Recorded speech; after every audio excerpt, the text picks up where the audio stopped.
listening to Hurrdat Sports Live. Merrill to deep right center field. Back goes Lee looking up, and it's gone. Little Merrill madness. And that ball is crushed deep to right field. It is gone. 23rd home run of the year. Number 386 for his career. Smacks left field. How much is on it? 20. It's gone. 3-run home run, Cal Raleigh. Miguel Vargas sends a deep shot back to left center field. It is gone! The Sox blast 2 home runs here in the 9th inning. Drives this ball to deep right field. Abreu's going back on the track at the wall. It's gone! Teoscar Hernandez pokes it out the other way and gives the Dodgers a 2-1 lead. He can run up over 100 miles an hour. He's shown in the air to right. Some carry to the track, to the wall. Gone! Tie game! Luke Keeschel! Opposite field, 9th inning game tying home run. The Twins dugout is going nuts. Good morning. Welcome in Hurrdat Sports Live, presented by Next Gen Mail Medical. That's DB. I'm Ravi Lulla here at Hurrdat Sports HQ. What's up, DB? My Pop-Tart got a little crumbly. You know, it's seen some better days. We just got here, man. How are you making a mess already? Well, I'm not going to lie to you. That's incredible. We had some... Hey, first, stop eating gosh dang Pop-Tarts for breakfast. They're delicious and nutritious. They're delicious. No, not really nutritious, but I do know exactly how they're probably going to impact my blood sugar unless the weather's different or my mood's different or my hormones are different. So it's fine. Flip a coin. That's the closest I can get. You look little today. What do you mean? Like lean? Yeah. I don't know. I'm working on it. Next gen, baby. Let's go. I saw them Friday. I had to wait till Friday just because I was gone Wednesday, Thursday. My schedule is all screwed up. I have a feeling my intimate lunch dates are I don't have it's crazy. I have to figure out my life here in the next couple of days. But so I called. Yeah, who you telling? That wasn't even called for.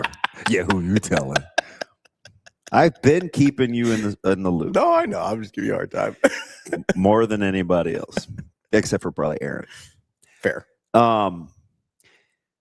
So what a jerk. I'm sorry, I'm a dick. I don't know. Yeah, I wouldn't say that word. That's a good word for you. Richard. Yeah. So I called and because I wanted to talk to Coach Frank for a while, and I was trying to navigate the schedule, and I called and I gave him a heads up because I don't want them to think I want special treatment, but I was super on the clock. It was going to be super touch and go because I was waiting to talk to Dr. Elza. So I called and she's on Bluetooth and I'm kind of driving, and April answered and I was like, hey, this is going to sound weird. I'm not trying to be high maintenance. I got a super short window. She's like, oh, okay, cool. We got you. You know, you want the Zeus, the bike. And I was like, yeah. So she called back 2 seconds later. And I was like, hello. And she goes, yeah, that's not going to, you need more time. And I was like, what? And she goes, you need a lobotomy. Oh. And I go, oh, what? And she said it again. And I was like, oh, okay. She's like, well, you're going to be here a while. Mm-hmm. So for whatever the reason, I was just in a hurry. I was trying to get to Coach Frank. And so I called back and I go, I must not have heard that right. I'm trying to say what she said into my phone. This is why. Because you thought she said you need a lobotomy, didn't you? I'm going to get to that. Okay. Go ahead. So I'm trying to Google what she said on the phone. Yeah. So I called her back again. And I go, what did you say? And she's like, what is wrong with I you? was gonna say she's had to be just fed up. I goes, what do you mean? What is wrong with me? And she spelled it slow. She's like PHEL. So she's talking. So no, I hung up again. This is giving me Greg Sharp, Minnesota, call 7 times in 2 seconds. Fun. I'm on the 4th floor. Okay, that's good. We're not revisiting that. Everybody goes to the wrong stadium. Why are you naming all your stadiums after Bank, Minnesota? Come on. So I Googled it and I was like, what's a phlebotomy? So I called her back. This is the 3rd time? Yes. Okay. In like 180 seconds. I was thinking this was like 10 minutes. It's all like back to back to back. Back to back to back. So I go, what in the world do I need that for? And she goes, well, your platelets, your blood is like super thick. Yeah, sometimes we get testosterone. That's one of the side effects. You need to have we need to a dump. She's like, well, you don't have to come here. You can get blood. And I was like, no, I think I'm gonna come see people I actually trust. So I walk in and I go, are you sure? And I said, what's it for? And she said, well, and she's hem-hawing around. And I was like, I'm like, just tell me so I know what I'm walking into. Mm-hmm. And she's like, okay, we don't want you to get clots, heart attacks, strokes. Mm-hmm. I was like, okay, I'm good. I'll see it a bit. Take the blood. Take it from me. So the whole drive over there, I'm freaking out. And I walk in the door and she goes, like, I knew you were going to freak out. That's why I didn't want to tell you anything. And I was like, what? And she goes, well, it could be worse. I could have said a lobotomy. And I go, that's what I thought you said. She's like, I didn't know you performed those here. Yeah, or in this century. Michelle was just like, I can't believe you're a functioning adult. That's how she looked at me. I was like, oh, this is going to be a good Friday. It's great. It's terrific. It was wild.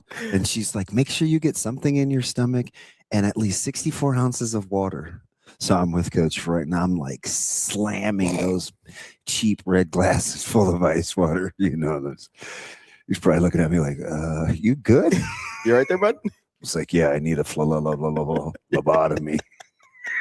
I had no idea what she said. I was saying he is not the right guy to have that conversation with because he will kill you. Yeah, and he's ridiculously, he knows more about that stuff than I do. I know, but he would definitely still kill you for it. Like he'd get you.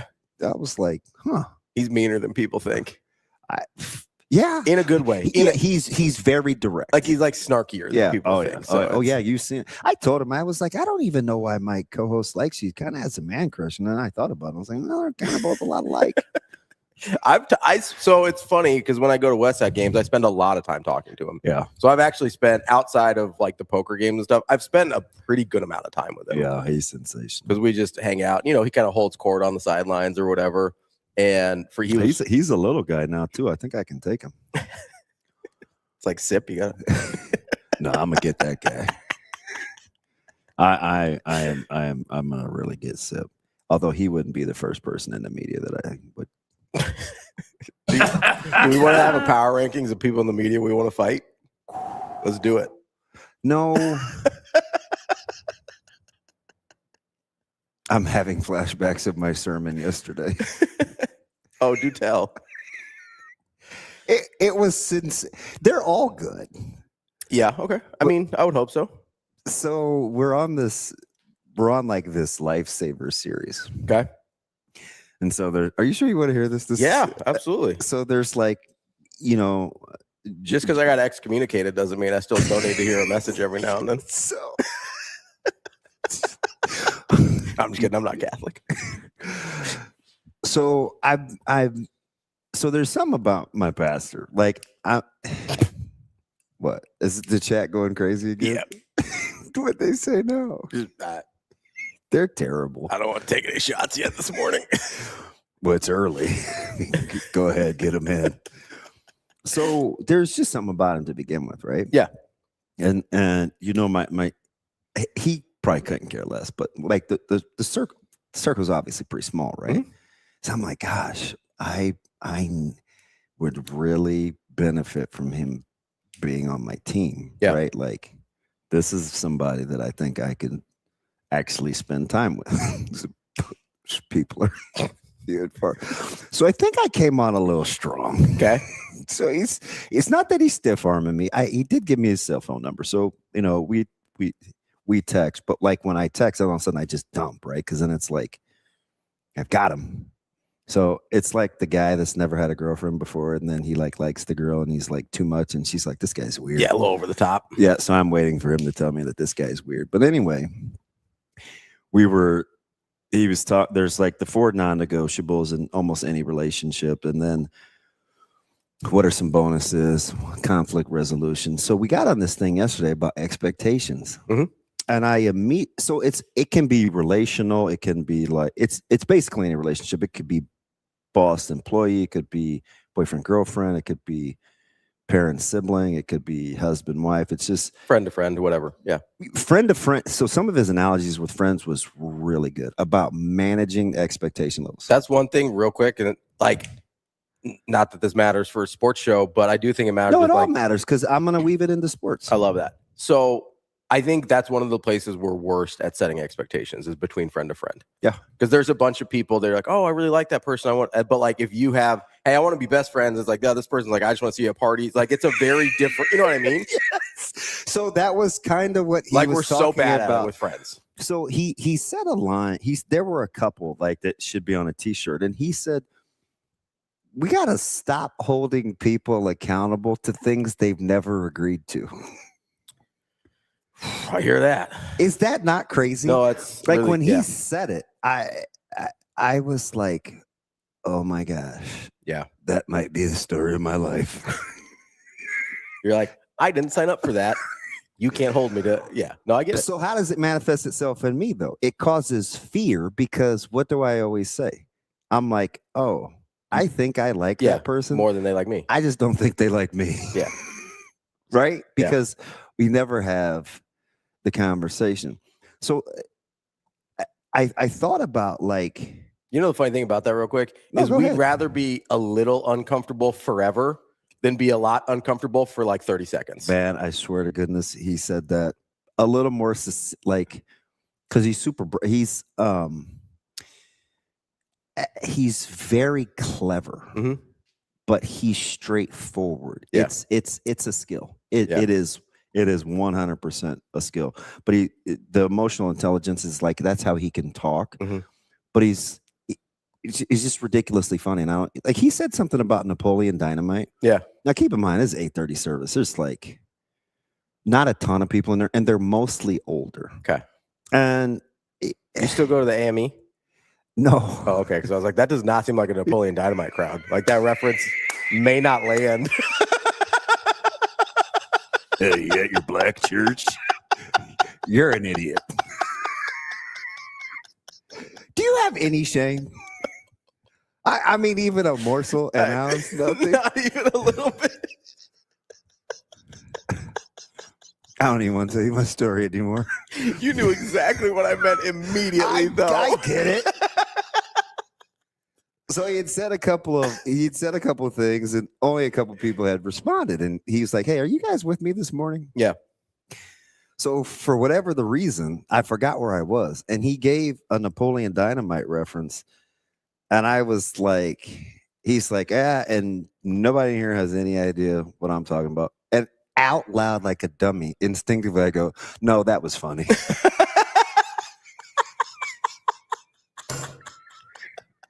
It's rhetorical, bud. Yeah, it was quiet. I almost fell out of my pew. But he was like, he wasn't really looking. I don't even know if he does. He's like, thank you. Like, I don't know, I felt better. But, the thing was, and I think about this with media. He's like, it's not verbatim, but he's like, you have to navigate the gap between expectations and reality with grace. Mm-hmm. All right. And I'm like, Yeah, Ravi, that's the good piece of cheese. You always get mad at me when you want me to be mad at people for being ding dongs. That's not it. That's not it. I'm trying to give grace. There's a difference between giving grace and giving additional opportunities. Well, there's a window. That's right. That's how patient I'll be. Yeah, but I'm clearly not as okay. Fine. It's like a bay window. I think it's huge up beside the house. You know, you could sit inside that window. It's got a nice little bench for you. I'm just not always going to get upset. No, that's fine. Right? Yeah. That's how I think of me. I listen to some things some days, and I get so mad. I'm like, or read or whatever. Consume. I consume information. I'm like, that's not even what happened. Why do you keep saying that out loud? Right? Like, that's not how the contract reads. Why are you saying that out loud? You don't know about that, so you're making fun of that. Like, why do you do that? Like, so, and then I'm just thinking to myself, they just don't know. Right. At least I think I'm giving them the benefit of the doubt that they don't know. Well, the alternative is that it's intentionally nefarious, right? Like, that's the alternative, is if they do know. And now the guy that would be the first round draft pick that I would gladly tap on the shoulder and pick a fight with, I think he's intentionally stupid. Stupid or ignorant? Both. I think they're so when it's because like ignorant to me is like, it just means he's not in the know. Yeah, right? I just don't have the information. He just doesn't have the information. Yeah. Stupid is dealing with the information poorly, I think. Yeah, he's definitely both. Okay, fair. Definitely both. And I think he knows the game that he's playing. That to me is when I say nefarious, is like when you're doing it on purpose. Yeah. So that's the first thing I thought of. I was like, wow. I'm not smart enough real time to be saying I'm navigating that space with any sort of grace, but I do try to understand. I'm like, it's like I would tell you often, we'll have all these conversations about people wrote or what they said or this opinion on this. I'm like, they just don't have enough. I just don't think they have enough information. So the problem is, I think the real problem comes in when you don't have enough information and either you think you do or you don't care that you don't have enough and information. You pawn it off as, and you go anyway. Yeah. Right? Like that's that's where it gets troubling because like you'll have all the comments about the Dodgers.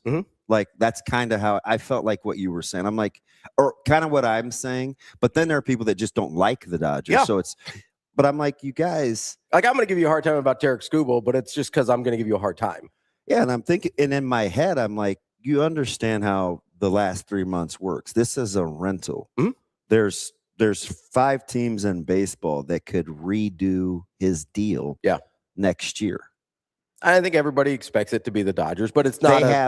They have every opportunity to do the same thing. But Red Sox are trying to get Ellie De La Cruz right now. Let's do it, baby. Because they don't they're scary. The Red Sox are scary, but it wasn't one of those teams that I felt like if they got another arm for the Dodgers. Yeah. No, because but they did just sweep them, right? But, yeah. I mean, the Dodgers they're banged up. Like they're not healthy. Half their team is. I mean, they're a little old. It was a rental. You do have the opportunity to sign him. It depends on. I mean, one day Sasaki looks like could win the Cy Young. The next he couldn't beat the Chasers. No disrespect to the Storm Chasers, fine ball club, it's just but different levels. Yeah. So, what do you want to do with Snell? I don't know. Anyway, I just feel like people just say things just to be saying them. That's the part you're talking about. But when you go in depth to talk about in comparison to what everybody else is doing, then I think you've crossed over into, did you not research this thing? So I think there's a couple things there. Part of it is on the presenter of the information, right? Like I try and make sure that people know that I'm not a reporter, right? I don't report things. I have opinions on things. That's what we do basically, right? Yeah. So I try and make that distinction really clear. After I've done that, some of it's on the receiver of the information to understand the circumstances I've set out. By telling you I'm not a reporter, I'm telling you there's certain things I don't know, right? I I don't go source things. I don't go get stories. I consume the information like you do, and then I create an opinion on it, right? Sometimes there's more information than I have than other people, but that's generally not my job. So that's like, again, setting expectations for the relationship, for the host to listener relationship. It's very important to me to set the expectation of I'm not a reporter. How did you word the verbiage? You said we'd rather be comfortable. We'd rather be uncomfortable a little bit for a long time than be. Yeah, we'd rather be a little bit uncomfortable forever than a lot uncomfortable for like 30 seconds. Because that's all it is. You just have the conversation, right? You have like, I think Juan said it's like the "what are we" conversation. He said that John said this is not going to be John Hour, but like 15 times, and this has been throughout the whole series because one of the 4 non-negotiables is communication, and he always have the conversation. Do it. That's one of the biggest things I learned. Like when I went through all my stuff or whatever, it was just like, hey, just say it out loud. Whatever it is, just say it out loud. Get it out there in the open because you never know how that information is going to be received. Yeah. Good, bad, whatever. But the not knowing will actually torture you more in the long term. 100%. And I used to word it, I'd say that's like you swallowing the cyanide expecting someone else to die. Yeah. Because half the time the other person doesn't even know it's a thing you want to talk about. Yeah. Like, it's not like they're intentionally, most of the time, it's not like they're intentionally like holding it over you. It's you have a thing you want to say. They're oblivious.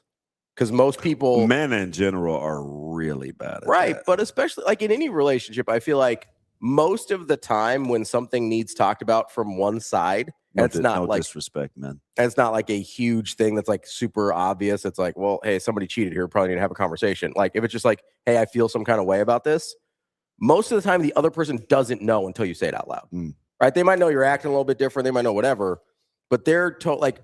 Other people think about us way less than we think, right? People are very like right here, like right in front of them.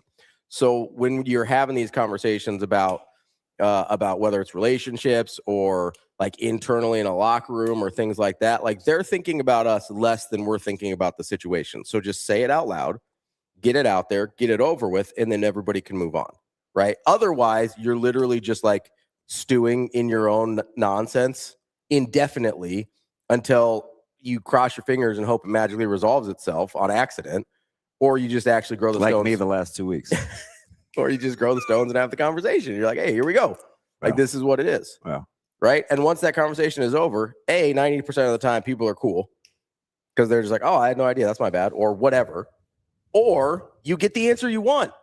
That's the big secret about all this is sometimes you get the thing you want. Yeah, I just was listening.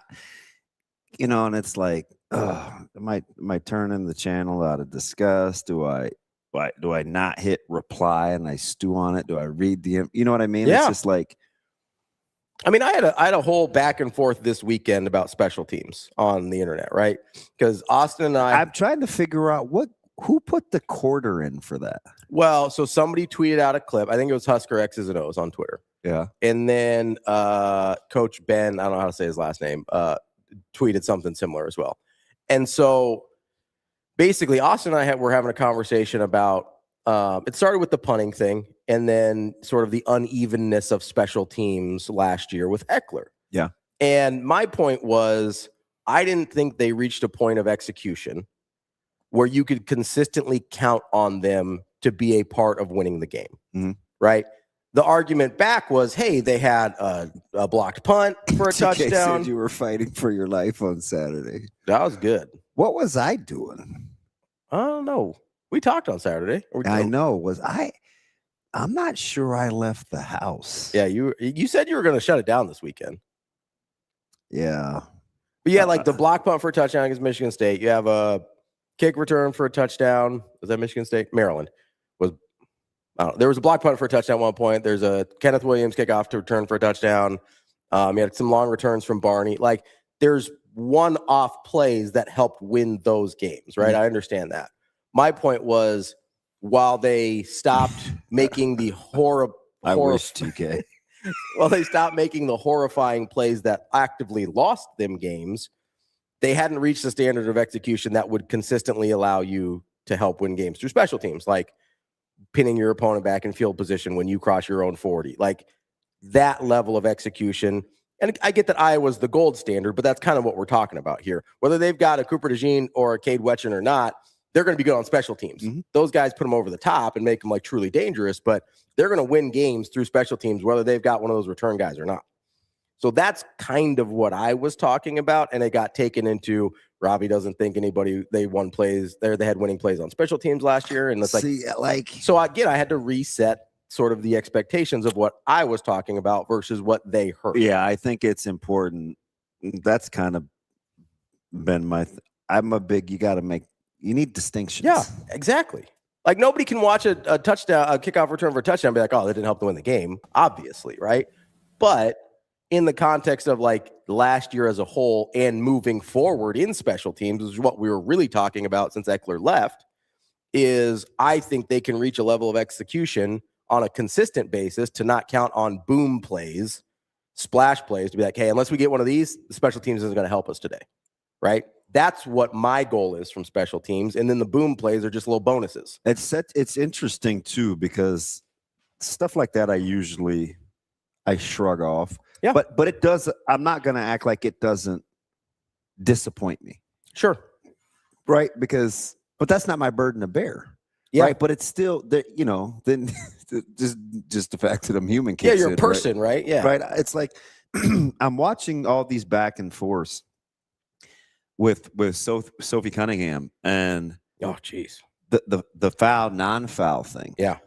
And everybody, and it's social media, so I have to know what I'm dealing with, but it also is a microcosm of society too. And it's like, because we think this on the back end, this is the prism that we look at this with currently. Mm-hmm. Like the Sophie Cunningham thing isn't a black, white, trans, lesbian, liberal, conservative foul. Mm-hmm.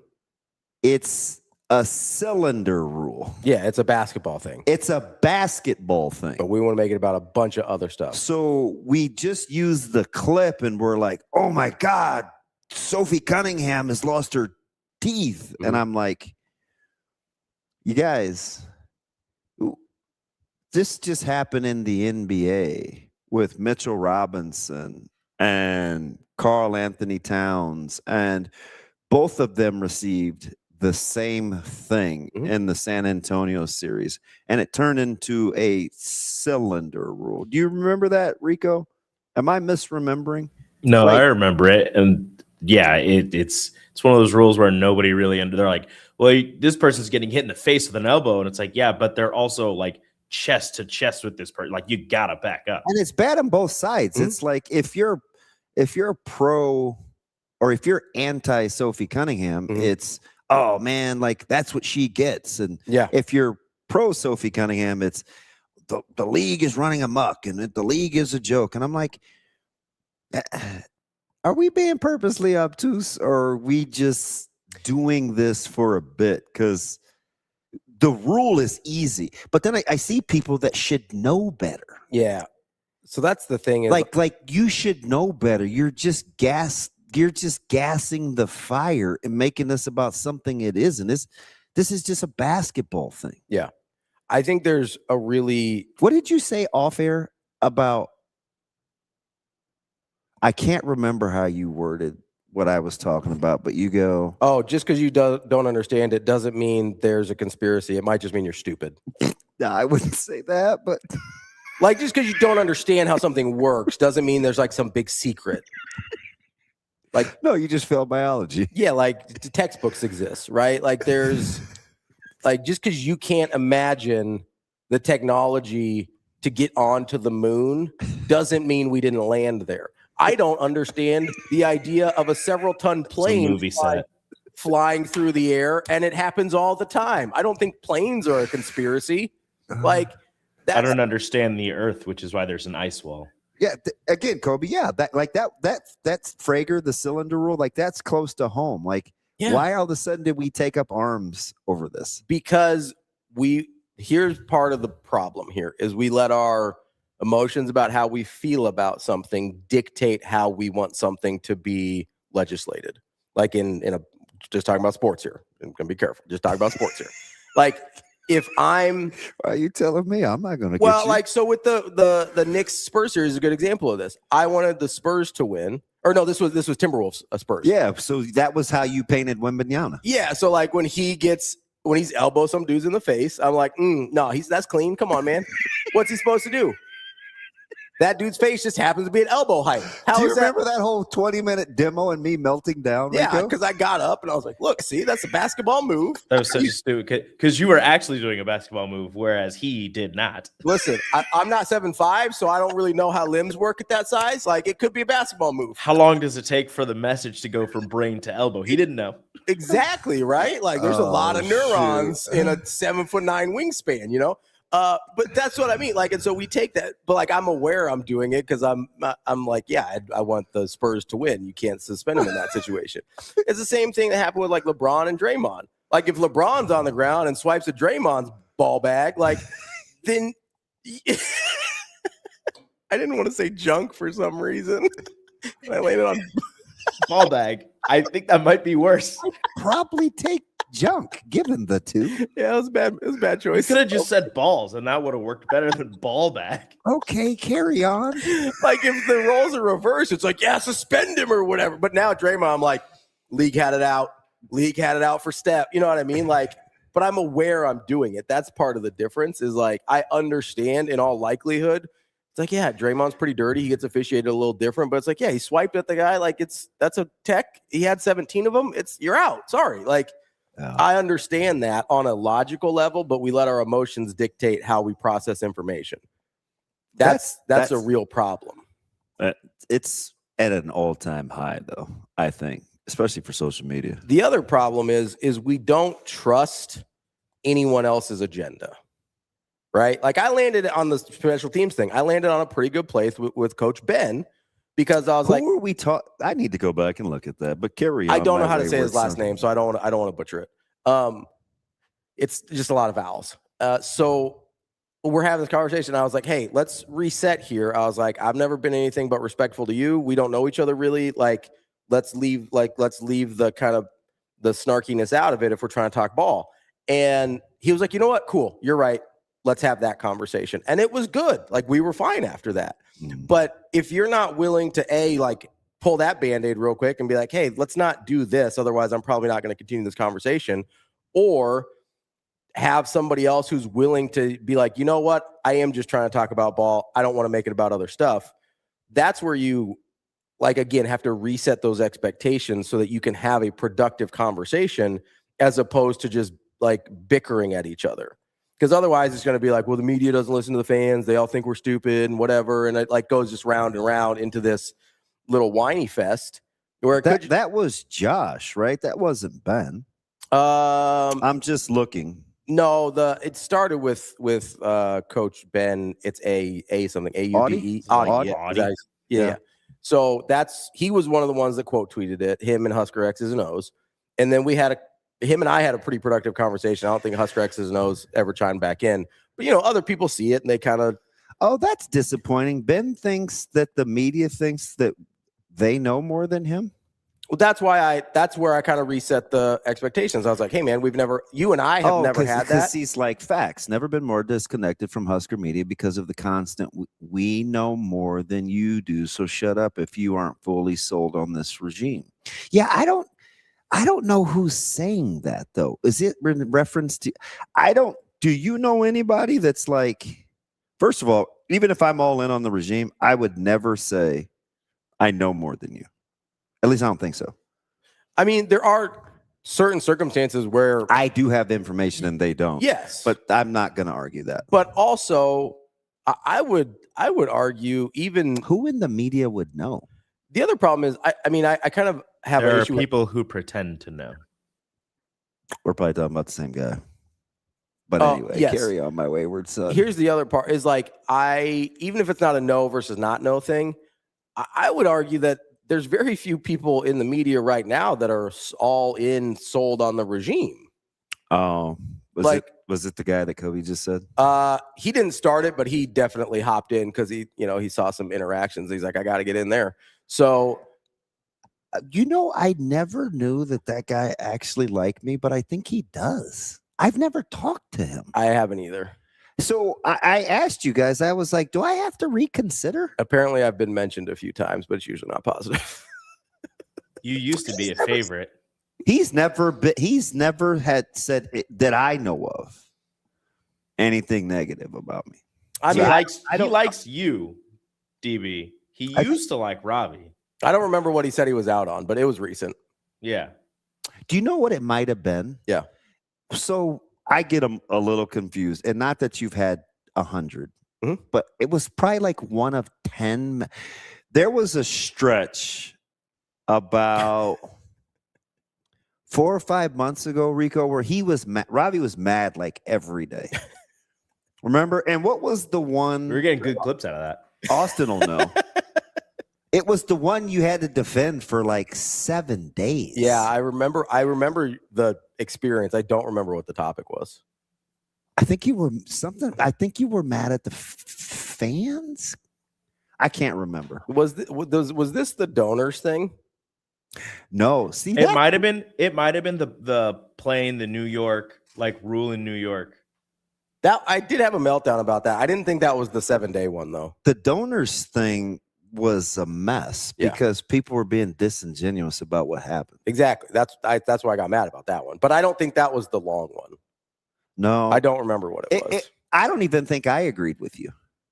I don't remember. Was it Dylan and the defense being bad because of the off? It was along that stretch. That one was just a day of crazy. The Dylan and the defense, like the heels of whatever the other one I think they were around the same time. I don't remember what the other was. Was it the offensive line? Because you spent a couple of days on that. No, you went in. Everybody was using the content. Yeah, like every outlet was using the content. Oh, was it the Trey Taylor thing? No. This is something different. I'm trying to remember exactly what it was too, because now it's scratching my brain. Guys, at 1620. That was the Trey Taylor thing. That was the Trey Taylor thing. I think that was it, Austin. Okay, I thought there was one last summer that there's a good chance. Yeah, there was definitely one last summer that carried like a week of conversation just in Husker media, and I can't remember what it was. Yeah. Well, the Trey Taylor one had people liking Ravi. That was the opposite effect. Can we also just say, in general, this is definitely, and I mean, listen, like, not to name names or anything, but when people say the positive Husker media, they're usually talking about you guys. No, like they're talking about the Husker optimists, and it's you two. That's why I pushed back against the everybody sold on this regime, because I don't think that's the case. Like in the media in general. You know what though, AJ? Because I feel like I always have to do this, but I guess I will again. This is gonna sound. It just is what it is. Whether it's playing, coaching, or being around it, I'm typically somebody that is going to try to find solutions. Mm-hmm. So I'm not just going to complain and moan about what I already know. Like, you guys want me to hop on the D-line size thing because everybody else is? That's one of those things where I would tell you, it's not a size thing. I'm convinced of that. You can't get me to say they need bigger people, and that's the problem. Especially when you've seen it work. That's not what I think. Yeah. Right? I'm not going to say, you know what, everything about Dylan Raiola wasn't bad. No. Like, I'm not going to say that. There were times where he was clearly their best offensive player. Like, I don't. Is that optimism, or it's just because I can read a contract and know that Dannon doesn't have a noose around his neck because of the extension? I think so many people that listen, like that's the facts. That's not my opinion. Yeah, if it's my opinion, I'll tell you what my opinion is. But if you know what the contract looks like, and that's what the contract says, like, I know why they did it. There's no way around it. Like, but I'm not going to cram that down your throat. I'm just not going to talk about it. Yeah. That doesn't mean other outlets can't. It's just not my thing. I think that so many people that just consume Husker media or obsessed with it, right? Which is fandom, right? There's nothing wrong with that. So many people, when you want to be negative, if there's anything that detaches from that, they just refuse to think that that is an opportunity or another part of the story. Because it's like what you say, if people are searching for negativity, they'll be negative. They'll find negativity. I'm going to be the gossip guy. Like, it's not productive. Well, and I just I get frustrated when, and I'm also just not, I'm not going to spend 15 or 20 or 30 minutes or hours on a message board and then build my show around that. Yeah. Like I'm not doing that. So like, I guess, I mean, everybody's different on how they go get it. But if you think I'm sitting here thinking that they need to go, that they can go 6-6 and lose to the Big Four again in embarrassing fashion, and I'm cool, like, I'm not doing that. But there's a fine line between not having that be my agenda every day because it's not productive, because at some point I want them to be good. So I can sprinkle in what I think they need to fix without bitching and moaning for and building content around it. Like, if that makes me an optimist, I'll be an optimist all day long. I should be able to say, I feel like I know more about the 2026 running back room than 2025.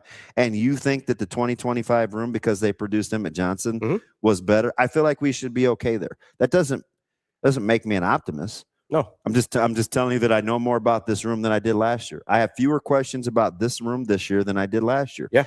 Do I think we'll get a 1,500-yard rusher? I don't. No. But you think overall the room could be better? I know more. Yeah. See, they hear better. Sure. I said I know more. Yeah. Because we confuse high-end talent with an expectation of me forecasting the future versus looking at the past and saying, oh, yeah, we're going to get 1,500. We're having 1,500 yards. Yeah. That's not what I'm saying. I can look at the quarterback room and say, I'd like the competitive demeanor within that room. Oh, last year it wasn't good. It was the poster boy. It was St. Dylan. It's not what you said. It's not what I said. Like, I'm saying exactly what I mean. Mm-hmm. You want me to say such and such and such and such. And so when I don't, it's like, I'm not doing that. Right. I think the floor for this team is 6 wins. The ceiling, the realistic ceiling for me is 9. Am I? That's where I landed. Like, that's not crazy optimistic, I don't think. Oh, I think that's pretty realistic. I would be floored if they won 10. I would too. If they won more I than... would not be floored if they won 9. I agree. So yeah, like, I don't know. I just, it's just weird when people want you to say what they think. You're wrong.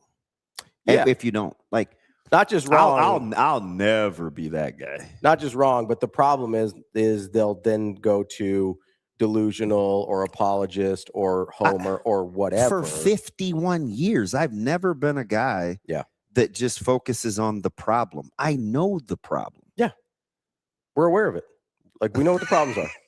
Like, I don't know. I like being the optimist. Like, because if you ask me, I'll at least offer solutions. Problem, Husker fans, what do you think? Problem number 1. I don't know. Stop the run. Problem number 2. Score in the red zone. Problem number 3. Get off the field on third down. Get off the field on third down. Problem number 4. Stop giving up touchdowns in the red zone. Yeah. Right? Those are problems, right? So what they do about it? They went out and got a new defensive coordinator. They went out and got a new defensive line coach. They got an edges coach. They got safeties, new safeties coach. Like, hey, but he hired those guys. Yeah, he did. And he didn't get it right. Next. Yeah. Oh, that's no fun. Like, he explained why he hired John Butler. He liked what they did with Tony White. Nah, I mean, you're gonna have to get into. You know what I mean? Like, because I try to say this, and maybe people don't believe this to be true, but again, the difference between an excuse and an explanation is what? Accountability. Ownership, correct. So it's like, I don't know what to tell you. I mean, you've been sitting on that, Austin. Are we the? I do know what to tell them, but what would they call us? We're positive. I think people just like that you're Husker optimists. Yeah, I don't know about. Some people like it. Some people don't like it at all. I don't know if I call me an optimist. I would call myself an optimist. Like, with life in general, I'm very optimistic. Yeah.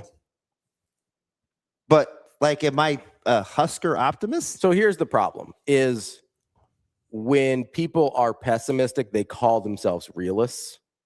So if you're a realist, you get labeled as an optimist. Yeah.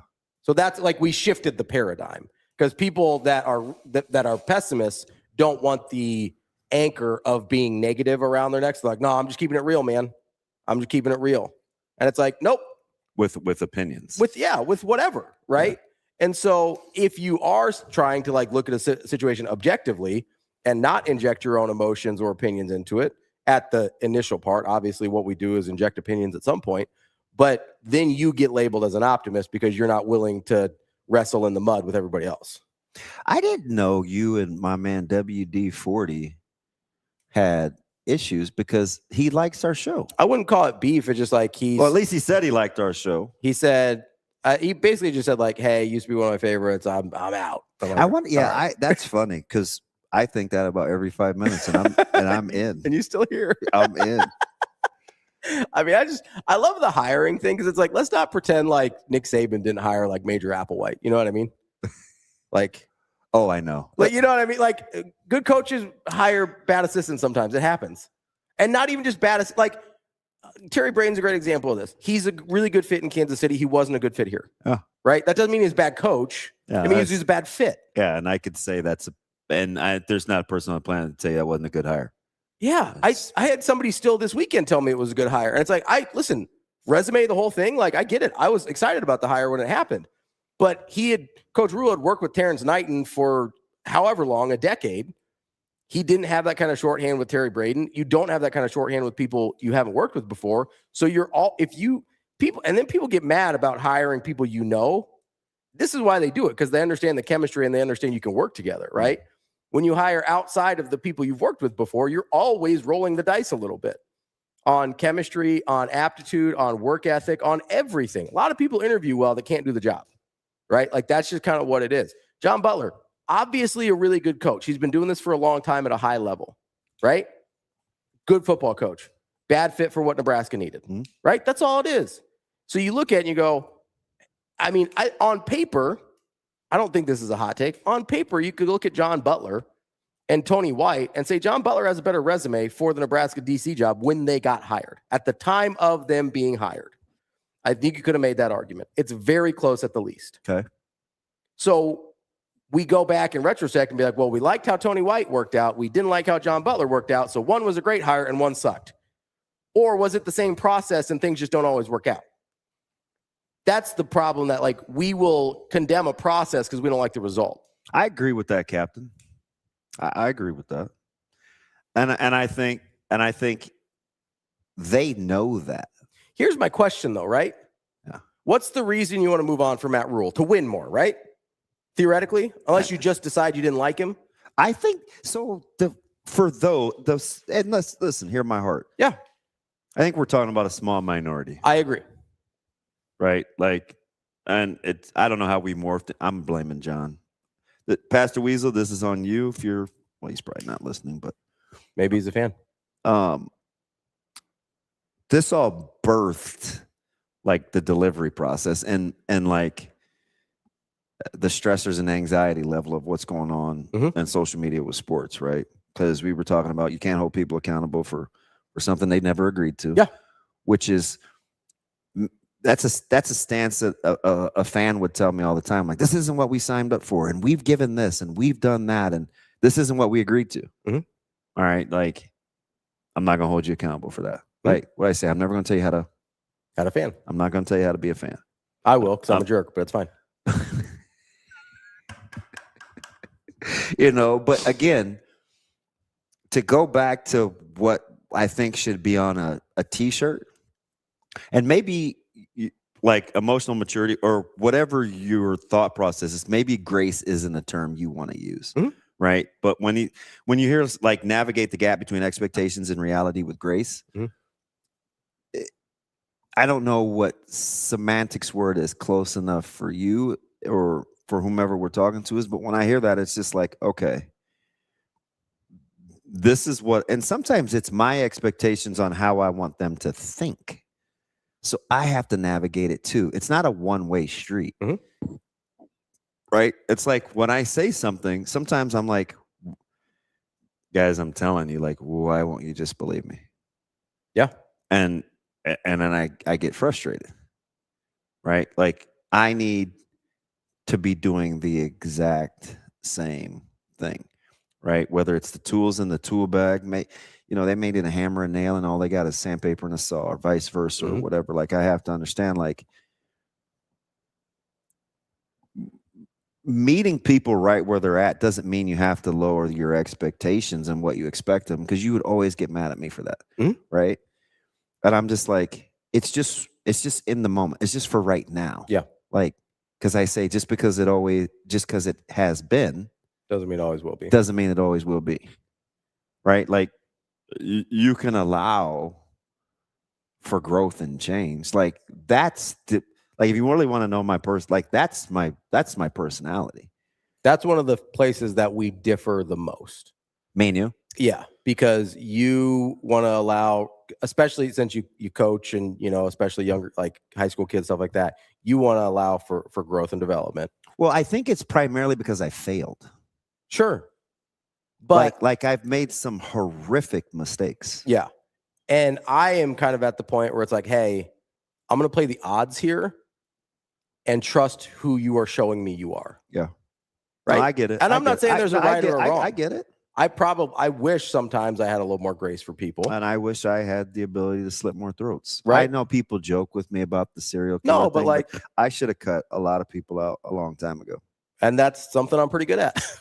Not always a positive, right? Like, but that's I think one of the biggest differences is you will default to allowing for growth and development. I will default to, hey, you showed me who you were. Right? And if you show me who you are, I would have. You're right. And if you show me who you are, between the two of us, and I'm not interested in that, it's cool, but you're out. That's just what it is. Yeah. Right? Especially at a certain age. Like I'm pushing 40. Anybody around my age or older, like I know who you are at this point. Like most people don't go through. Some people, don't get me wrong, but most people don't go through like that. Now that's why you were excommunicated. Well, maybe a little bit. But most people, by the time they reach 40, it's like that's probably who they're going to be for the rest of their life. And listen, I can always not listen. You guys ask me sometimes why I entertain some of these guys in the chat. Like Husker Homer doesn't upset me. So my issue is when I think people are doing it on purpose. Yeah. That's where you lose me. If I'm like, hey, if I can equip you with maybe I have a little bit more information than you do about something, maybe you have a little bit more, like if we can help equip each other to understand the conversation better. And once I've set expectations, like when I'm having a conversation with Coach Adi on the internet over the weekend, if I reset the expectations and he still doubles down, then that conversation's over. You know what I mean? Speak of the devil. So like I'm out at that point. If we reset expectations and you're willing to have that conversation with me, then we're still cool. But like once I've done that and you react one way or the other, that dictates my next move. Was it Daniel Moylan that said everybody's entitled to their own set of opinions, but not their own set of facts? Correct. Yeah. And that, unfortunately, Daniel and Sarah Moreland, Sir Moreland. I need to go get Tessa. Your boy was up for 3 consecutive hours last night. That's too many. Yeah. Go to 1:37 to 4:37. Go sleep, DB. I got up about 3 because I knocked off a whole thing of club soda. Yeah. And I wanted to go in Micah's room so bad because I could see that the light was on. Mm-hmm. Like under the door. Under the door. Yeah. And when I got up at whatever it was, 4:40, it was off. And I wonder when that happened. I didn't have the heart to go in there because I'm like, if I wake him up, it's going to be worse. Yeah. Drives me crazy. There's a thing on his television called a sleep timer. Hit that thing. I like sleeping with the TV on too. I can't blame him. You're too old for that. Nah, I love it. It's great. By the way, did you see the picture of, because I'm all in on Oklahoma. I said Oklahoma's going to be playing Georgia for the SEC championship. Mm-hmm. Do you see the picture of John Mateer? Without his shirt on? Huh. He is thick. Is he? He's built to take some wear and tear. Okay. I mean, he is yoked. Really? I don't even know how he gets. He's not Will Levis. Oh yeah, who is? But by the way, Yeah, I saw the clip. It's tough. You good, Will? Nah, he is not good. Irrational confidence is fine. Kobe, I made some shrimp burgers yesterday. They were kind of fire. Ooh, that sounds interesting. Yeah, look. How did he look? That's the exact picture. Yeah, I'd start to have some concerns about shoulder mobility. At some point, like you know? that looks like it would be uncomfortable. Yeah, That is not a quarterback. we're not quite in like Tebow range yet, but we're circling Brady Quinn though. I think. Hey, AJ, what are we supposed to say for our what? For our podcast listeners That can't see, would you like to describe the pic? it was a Jimmy shirt. Neutron. It sounds better when Jimmy Neutron does it. Ravi, for our podcast listeners, could you describe the mammoth of the human in front of us? This is John Mateer. He's holding the football right in front of his chest. Looked like he's about to throw it. Doesn't have it on the laces. Interesting. Gotta be, doesn't it, Channel 3, Sean? But did you see him at SEC Media Days? You could tell he was thick. Yeah, he is. He's got some boulder shoulders going on there. He looks like he's been on a bodybuilding program. I know, Sadie. Like, I'm with you, but I don't think it is. Why are his traps so big? Yeah, so those are unreasonably large traps for a quarterback. I'm just gonna go. So he had on a Oklahoma the polo and the T-shirt at SEC Media Days, and I'm telling you, your boy was ripped. I will say there is a theory about neck stability and preventing concussions because you don't get like the snapback. Yeah. So maybe he got a little advice on that. It's like, hey, build up those traps, baby. Let's go. Why do his knees look muscular though? He is a little thick in the lower leg section. You usually don't see that from mobile guys. Yeah. Usually they're a little thinner in the ankles. My man, Big Red Gun. I gotta go watch his son play. Alex says I can't show my wife that pic. A-Train. Yeah. He's foolish. You know who's kind of low key crazy? Who is the touchdown maker? Corey. Oh yeah. sweet chatter, my dude is kind of crazy. All right, so Big Red Gun, it's chopped shrimp, a few onions, a few scallions, an egg, a little tempura panko for texture. I squirted a little sriracha in there, and then you just patty those things up. There you go. Put them in the fridge so they hold firm for a second. You can freeze them too for 10, 15 minutes, and then about 4 or 5 minutes each side. Shrimp burger it is. Fire. Yeah. Yes. Now they're little. I could probably eat 227 of them. You know I love seafood. Yeah, me too. I ain't gonna get mad. I watched one guy make them on TikTok where he chopped up shrimp and cod, and I was like, "You get a good piece of cod like that, I'm just gonna eat that thing like it is." Yeah, it makes me want some scallops. Gotta go make a stop. That's the place in Chicago only served them fried. I know. See, that's a waste of good scallops. Like, why? Although now that I said, "Can I get these on the grill?" and the guy was like, "Yeah, no." Now that you've mentioned it, we'll get to Sam McKEWON here in just a second. Now that you've mentioned it, I told you I had that tempura lobster, and I was like, that was actually really good. So now I'm in my head about like maybe the scallops would be fire too, but it feels like a waste of good scallops. I don't even know how they kept the texture, but I had the North 40 had the fire chicken fried lobster too. So I know it can be done. I know that's why I'm like change the texture. I know. Honestly, the texture was better on the one I had than most lobster. It was phenomenal. Grease has to be hot. I mean, it's got to be like yeah, it's got to be perfect, like almost like a flash frying process almost. I don't know. Was it fully breaded? Yeah, the whole thing. It was incredible.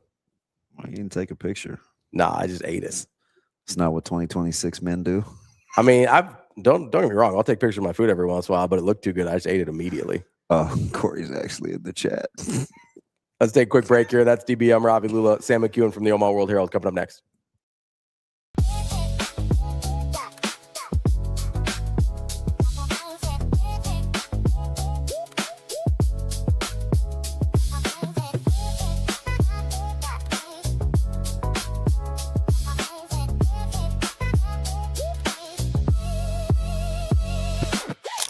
If losing weight is harder than you expected, it's not just about willpower. At Next Gen Male Medical Clinic, we build a supervised plan around your body, not someone else's. It's Schedule a visit at nextgenmmc.com. Let's get you moving forward.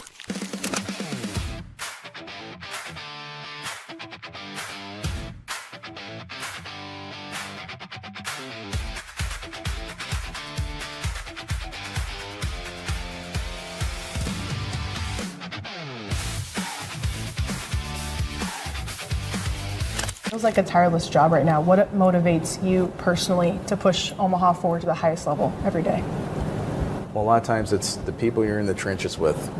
We have incredible leadership at UNO. We all know about Dr. Lee. She's incredible, her team, but also who we have inside our buildings. Our staff works incredibly hard, and I think our student athletes, maybe this isn't the case other places, especially with the impacts of transfer portal and now financial packaging flowing directly to student athletes. Our student athletes at UNO really appreciate the time, effort, and resources we put in. They do not take that for granted, and that helps you really, really work harder. Even though it's really tough, right? The reality is if you know they appreciate it, it makes you really, really want to track down how do we make them the best versions of themselves. And then at the end of the day, you want to do it for this community. I mean, when we talked about the benefits of winning for your institution, like we want to put Omaha even more on the map as well. So if we can play a small role in that, that keeps me motivated as well. Yeah.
You're listening to Hurrdat Sports Live.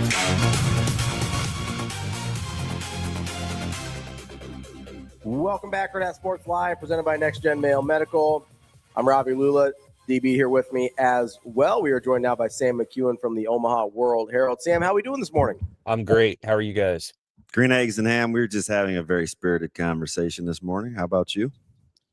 I was not, but I was, I'm having a very spirited drive through downtown Lincoln, which is, as you know, Damon, because you're down here at times, interesting right now because of the construction. So, it's a unique time to drive in downtown Lincoln. Boy, I hope they get it done before the season starts in a month. Oh. That's such a positive way to look at bad traffic and construction. Be like, I've got a spirited drive on the way to work today. Yeah. So, Sam, I'm going to need some particulars. Is it still 9th and 10th? Or Yeah. Okay. Because into downtown? Yeah. So if this, I don't know if this will persist into September when the games start, but if you're coming in from Rosa Parks Drive, or even really from West O. So fans that would be coming in from 77 from, south or even Highway 2 are going to run into the lanes pinch from 4 to 2, and they also shift. And so like it pinches down to 2 on the left, and then it pinches down to 2 on the right, about a few blocks up, and it's just slow going. And so I'm trying to get up to, and I think I will be able to get up to Omaha in time to welcome our new sports writer, Mike Patterson. Great Mike Patterson retired over the weekend, and we will miss him dearly. He was at the World Herald for 38 years. Yeah. Within the World Herald family, so to speak, for 42. He worked over in Council Bluffs for the beginning of his incredible career. And so he retired. He finished a Legion game on Saturday, and true to form, he worked until the very end. He's just great. And our new employee is Juliana Schwint, and she starts today. So I've told her, hey, you know what? You're not going to replace PAT, but just carry on the work that he's done. There's no replacing a guy like that, or Stu. And Stu will be, he's keeping going, which is great. But you just carry on the work that great people have done. Hey, speaking of which, it's about time for. Are we 2 weeks away from the Super Six? We're about 10 days away from taking the photos for it. And then August 23rd will be the unveiling. That's the Super Six for football and volleyball. The volleyball is excellent, and the football has been picked. We're actually going to tell the folks today. The reality is people can guess, so long as we decided that a couple of the players that transferred in were going to be a part of it, people can guess at least one name that'll be on it. And then it's just an incredible year for high school football in the state of Nebraska. So there's a few other players that I suppose people can guess. And then we had a really, really challenging time with about 7 guys for the last 2 spots. So again, you can guess who, a couple of those are going to be. And I don't think we're going to wait till August 23rd to beat around the bush on a couple of those guys. We're just going to go ahead and put it out there because we want to, those 2 guys are incredible players. So, but yeah, it'll be out here pretty soon. Sam, as you're getting back from Chicago, how are you processing kind of the Nebraska portion of what you experienced? Well, I think Nebraska had a very good appearance very late in the day, and so had they chatted with the media on Tuesday, I think the crowds would have been larger. Although the players might not have all been at podiums. Some of the players during the event were at round tables. And if you were at a round table, your traffic was pretty diminished. The defensive player of the year, Anthony Smith from Minnesota, who is an incredible quote and looks like Myles Garrett. I mean, his size is like that. He didn't have that many people talking to him because he was sort of caught in the middle of everything. So they put kind of everything in the same room, and it was maybe a little too crowded. But I thought Matt Rule did a nice job in the main podium of kind of setting the tone for what he wanted the national media to know, and obviously what he wants his own players to know. And so when you go up there and you say, we didn't come here to be 7-6, we came to compete for this, and he's standing right next to the 3 CFP trophies, you're sending a clear message to the assembled media. The national people were all there on Thursday, and you're sending a message to your team, your players, about what you're willing to say about them and what your expectations are. How that hits the local media, I think most of the local media is like, yeah, he didn't say anything that was too out of pocket. And I would agree with that. At the same time, I think he set an expectation that it's going to be better, or it needs to be better than it was last year, because as he said, you didn't come here to compete to go 7-6. The side session was really good. Rule's really good in those settings. He answered all of our questions, which I really appreciated. Well, we had him. I asked one, so that was time. It was like 45 minutes. Is what I thought it was a long time. Yeah, he's really good in that setting. It's not hard for him. Some of his pressers with us will go 28, 30 minutes. It's just not very challenging for him to be able to kind of go to this, into this, into this. Now, as I wrote today in my rewinder, it's online, I think he's going to run out of things to say pretty quick here in training camp, unless there's an injury, which you never want to see happen. I think he set the tone for kind of what he wants the team to be, and I think he's been pretty clear about the areas where he thinks they're going to be better. And then I think the areas where there's going to be competition would be the best phrase to say it. I don't know that he's going to come out and say, look, guys, I know our front seven is going to be dominant. I don't think he knows that. And I don't think that that's something that can be said until you start playing the games. But he's been real clear about the offensive line. He's not cutting corners there. He's saying, yeah, this is the best one we've had. And he's also been, I think, pretty frank about the offensive structure as a whole. He likes his play caller. He likes his quarterback. He likes the weapons that have been put together. He's willing to mention Carter Nelson, which means he expects Carter Nelson to do good things. I think he sounds pretty bullish about the offense. Go ahead. Sorry. No, it's interesting because this was on the heels of what I called the spirited first hour, and a lot of it was expectations. We were talking about, what we expect from the people that we talk to in the audience, the media, fans. And there were a couple things. This just stemmed from the sermon yesterday that I was talking to our pastor about. So it was just right on point. And one of the first things that we talked about in communication was, and Ravi said the exact same thing before I even finished. He goes, just communicate, say out loud what the expectation level is. Typically, we're not good at that sometimes, especially within friendships or some other types of relationships. And I thought Coach Rule was clear, right? The expectation level is to be playing in the college football playoffs. And you get those people that are like, well, talk is cheap or blah, blah, blah. And, they want to dumb it down to where you have been. What should he say, or should he not say anything? I don't have any problems at all. And call me the optimist, that he wants to be in the college football playoff. Should he not say that out loud? No, I think that's the appropriate goal. I think that if you wound the clock back 4 years or 5 years, I don't know that I would. I think that's a hard thing to achieve 5 years ago with the 14 playoff. Very, very few teams were really equipped to make it. And we can say that now that we're on the other side of it. But the reality is that the same teams kept going over and over because they were the teams that were really equipped to do it. And some of it was schedule. Like, Clemson got there because they were in an inferior league to the Big Ten, and only Ohio State and Michigan, once they started cheating, were able to, kind of elevate to the next level.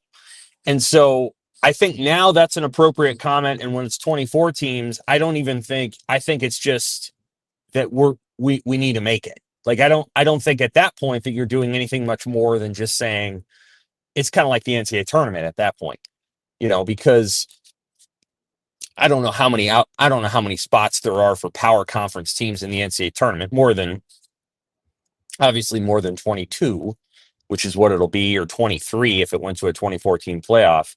But that's basically what you're talking about. You're talking about being a top 25 team at that point, and anybody would want that, and anybody should say it. So, no, I think he's pointing in the right direction. And if this thing goes to 24, then I think Nebraska fans' expectations will just be the playoff. One of the challenges that Nebraska has, and it's a real one at this point, and I actually think it would affect them in the playoff room, which again, it's comprised of humans, not analytics. Is they need to beat a ranked team. They need to beat somebody that other people think are really good. And I know that's arbitrary, and I know that rankings are arbitrary, and they don't really mean that much. And Colorado was better than their ranking at the time when they lost to Nebraska back in 24, but they need to do that. They need to go beat somebody they're not supposed to beat. And it's been a long time since Nebraska's done that. They were supposed to beat Colorado 2 years ago. They were favored. So they need to go do it. And so I think that's the step. The problem with that is that you got to play 5 games before you're likely to play a ranked team. Unless Michigan State beats Notre Dame, and they're not going to do that, then that's kind of what you're looking at. And that's going to be challenging for Nebraska once they get to those games, because they don't get to just play top 25 teams. They got to play top 5 teams, and that's not easy to do. Sam, as you're kind of looking at I I don't think that's a hot take. Like, in order to be in the playoff, you're gonna have to beat some good teams, right? But as you're looking at the way that this sets up this year, and we'll stay on this year because we have no idea what it's going to look like in the future. Is there a part of you that thinks Nebraska has actually, I don't know how to say this, been on the opposite side of that, where like, hey, a couple times they've been ranked early in the season when maybe they shouldn't have been, and it sort of changed our expectations or the national expectations of what Nebraska was at the time? Yeah. Can you hear me okay? Yeah. Yep. Okay. Yes. I think there's a couple seasons there where Nebraska was ranked and it probably shouldn't have been ranked. Yep. I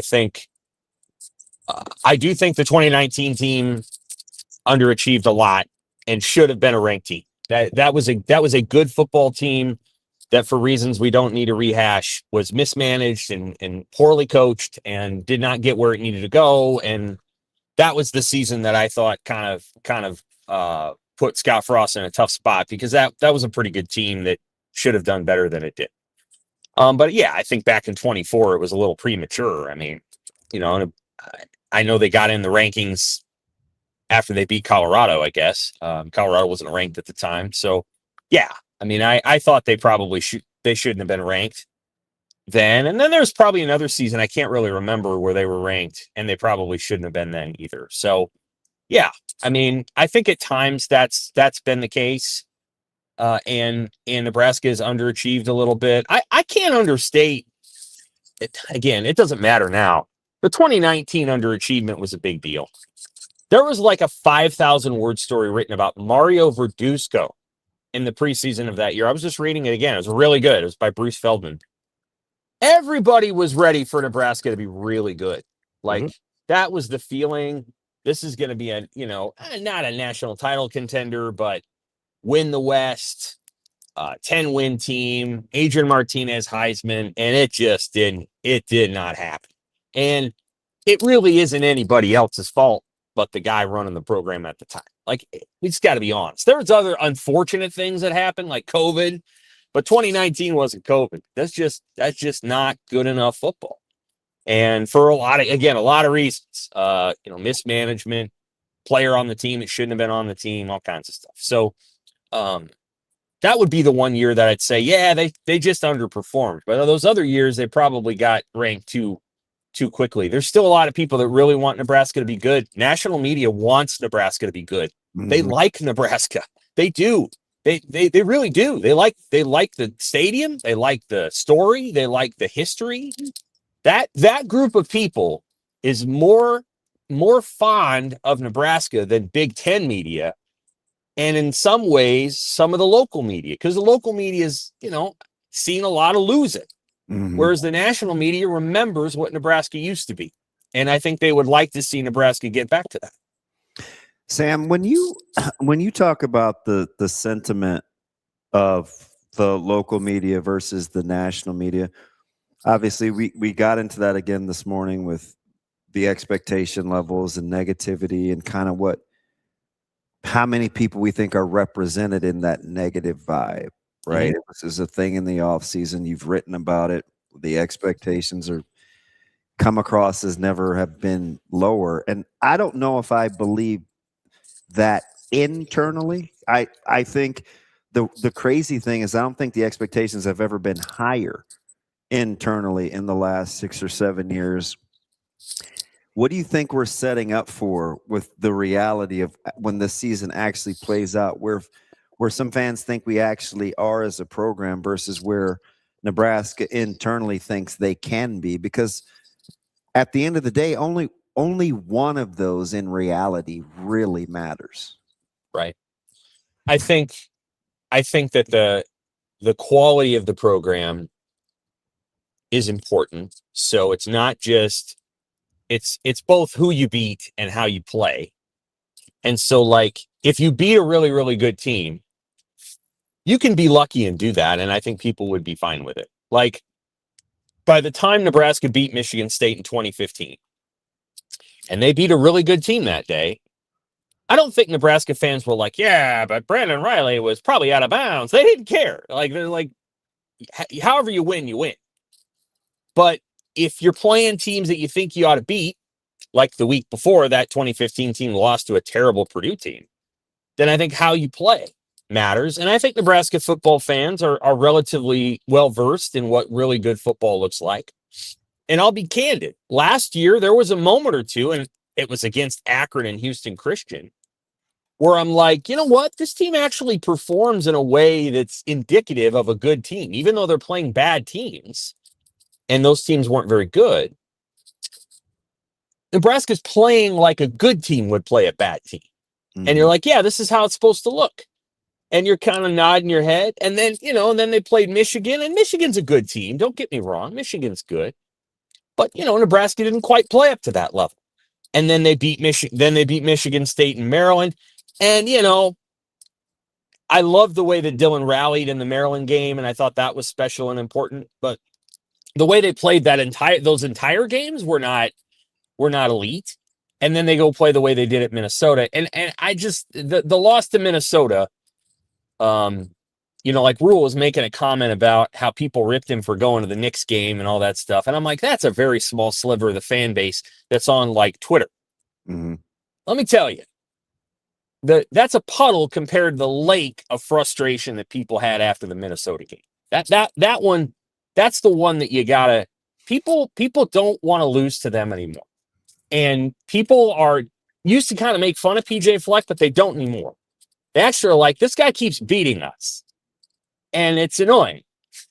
And so I think that loss was a much larger sense of frustration. So like, I think it's not just who you beat, but like how you play. And I think Husker football fans are just waiting for a team, and you've talked about this, that just plays good football. Mm-hmm. And Tom Chattel, our columnist, has written this so many times, and he's so right, that like what people want, they can accept a loss. They can. They can even be like, we were, Nebraska was robbed, like in the 2009 Big 12 championship. But they want to see good football.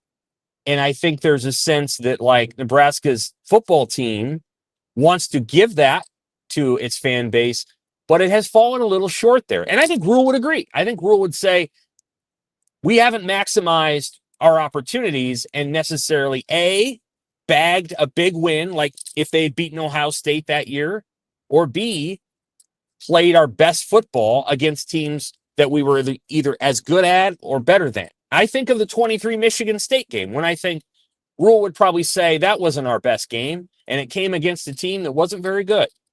Those kind of moments are the ones that I think Nebraska football fans want to see changed. Sam, are we still at a point where the optics of it matter as much as just at this point, hey, you got to get to a certain number of wins?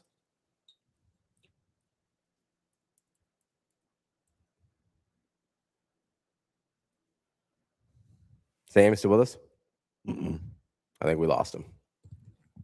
Too tough a question. No, I'm just kidding. No, I thought it was. I think he's right to a certain extent. I do wonder. Like I know that people went the way to go. Now that Rule has said we didn't come here to go 7-6, I can just tell you right now that fans are like, well, he said that they didn't come here to go 7-6, so that's the minimum expectation. Once a coach says it, it was like Bill Moose in 2019. We need to get to 6. And I was standing there with Sipple and a few others when he said it. And we all just honestly, we kind of laughed like, they're going to win 6 games. And they didn't even win 6. So now that Rule has said, didn't come here to go 7-6, I think the minimum expectation from fans is going to be better than 7-6. So I think it's fair to say the optics matter, but I think now fans have heard that line, and that's the, when people say he didn't say anything bold, I will just say, look, he actually gave a record and he said, we didn't come here to do that. So I think he's saying that, you can expect more. And I think fans do. Don't you? I mean, you expect more than 7-6, right? Oh yeah. Yeah. And they do too. And I don't like, that's why I don't That's why I don't get the cynicism or the sarcasm or the snark. And it's just weird. I don't know if it's a, want to see him fail thing or versus want to see him do well thing, but I don't look at that as a negative, right? Anytime you go somewhere and you want to know what the expectations are, and he's telling you what the expectations are, there's nowhere for him to hide from that, and you'll get the emotional immaturity. They'll say, well, no kidding or that, but it's not, the message isn't necessarily for those people that think like that.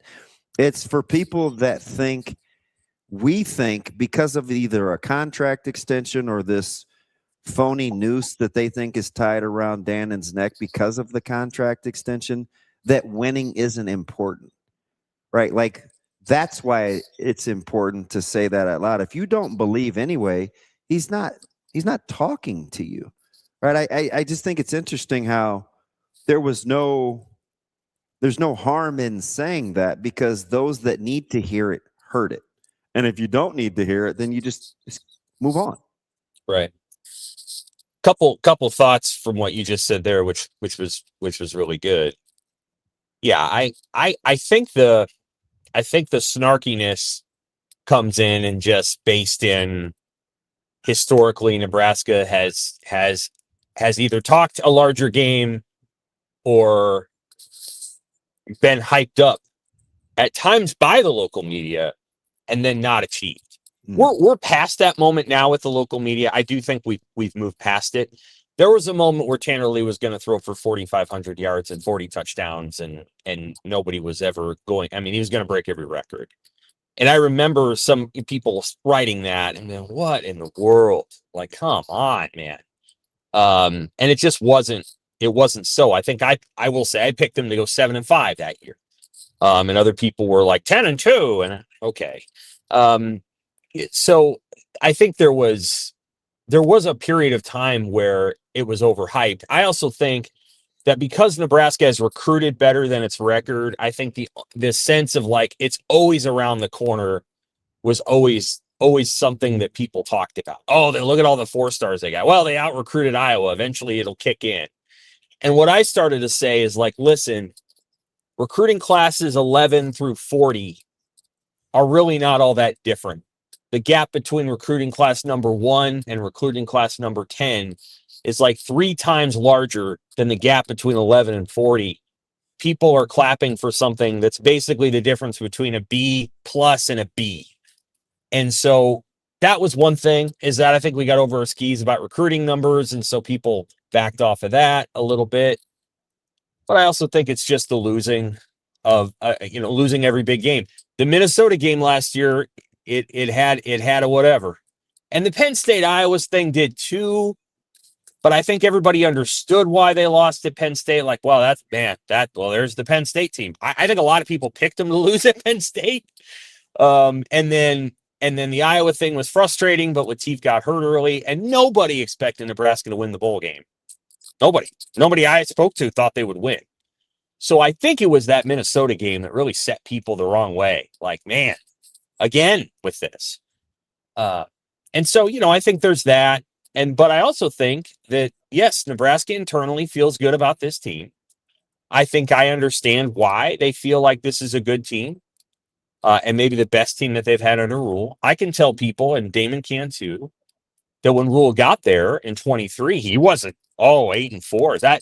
He had a side session with beat writers, and he was very candid about what he thought they could get done, and they came really close to doing it. I think he thought they'd be kind of 6-6. And the defense was better maybe than he had hoped it would be. And the offense, well, obviously wasn't as good. But, he didn't come in thinking that thing was going to be 9-3 or 10-2 right away.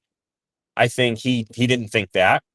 I think he thought, maybe the second and third year team, the second year team was about as good as it was going to be, maybe a little better.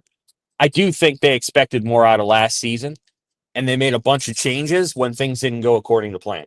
So I do think Nebraska hoped last year would be a better season than it turned out to be. And I don't think it's just because Dylan Raiola got hurt. I that's some of it, but I don't think that's all of it. I think that was only part of it. They were disappointed in the way that the Michigan and USC games went, and very disappointed in the Minnesota game. So if you add all those things up, I think I understand why Nebraska feels the way it does, and I understand why fans feel the way they do. Right. That's just the way it is. That's our guy, Sam McKEWON, Omaha World Herald. Sam, appreciate the time as always. We'll talk to you next week. Take care. That is Sam McKEWON from the Omaha World Herald. Lots of stuff in there, but let's take a quick break first. That's DB. I'm Ravi. Lulla. We'll be back with more Hurrdat Sports Live right after this.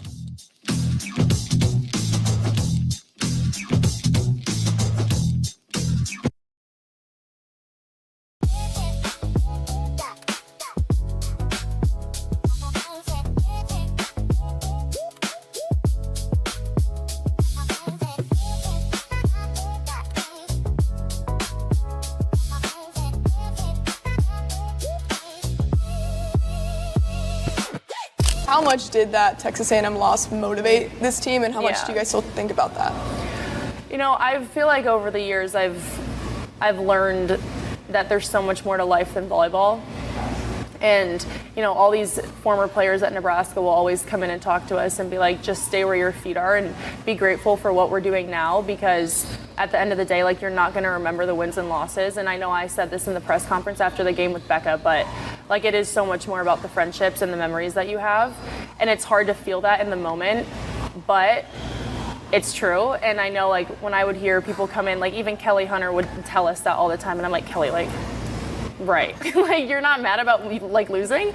She's like, no, but seriously, some of those girls that she played with were her bridesmaids in her wedding and things like that. So I think it's a nice perspective to hear, but you don't understand it until you experience it. And I think especially last year, I experienced that. But it goes without saying that it's super motivating because everyone wants to win. So.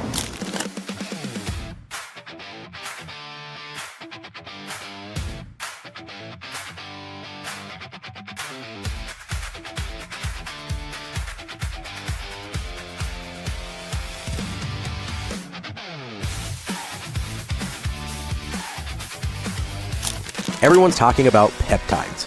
You are doing it right. At Next Gen Male Medical Clinic, peptide treatments are clinician guided, tailored to your goals, monitored for safety. Call today or visit nextgenmmc.com.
You're listening to Hurrdat Sports Live. Welcome back, Hurrdat Sports Live. That's DB. I'm Ravi. Lulla here at Hurrdat Sports HQ. What's up, DB? How are you? Hanging in there? I'm just living a dream. How's your Monday so far, DB? It is interesting. You doing okay? Oh, that's good. Can we talk about the rest of the Big Ten quarterbacks for a second here? Yeah, it's a good conference. I'd like to stop talking about Nebraska. Not stop talking, but I want to talk about a little bigger picture than Nebraska right now.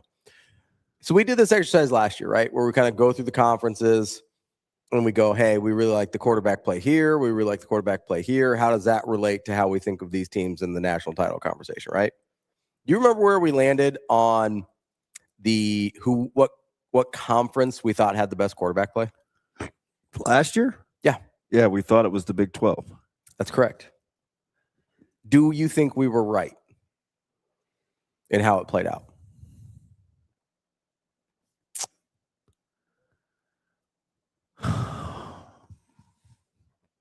Gosh, from a depth standpoint, Avery Johnson wet the bed on me, but he'll be back. Yep. Daniels was good when he was healthy at Kansas. I needed a little more out of Baylor, but they held up their end of it. I would say Levitt was fine when he was healthy. Were we right? I will say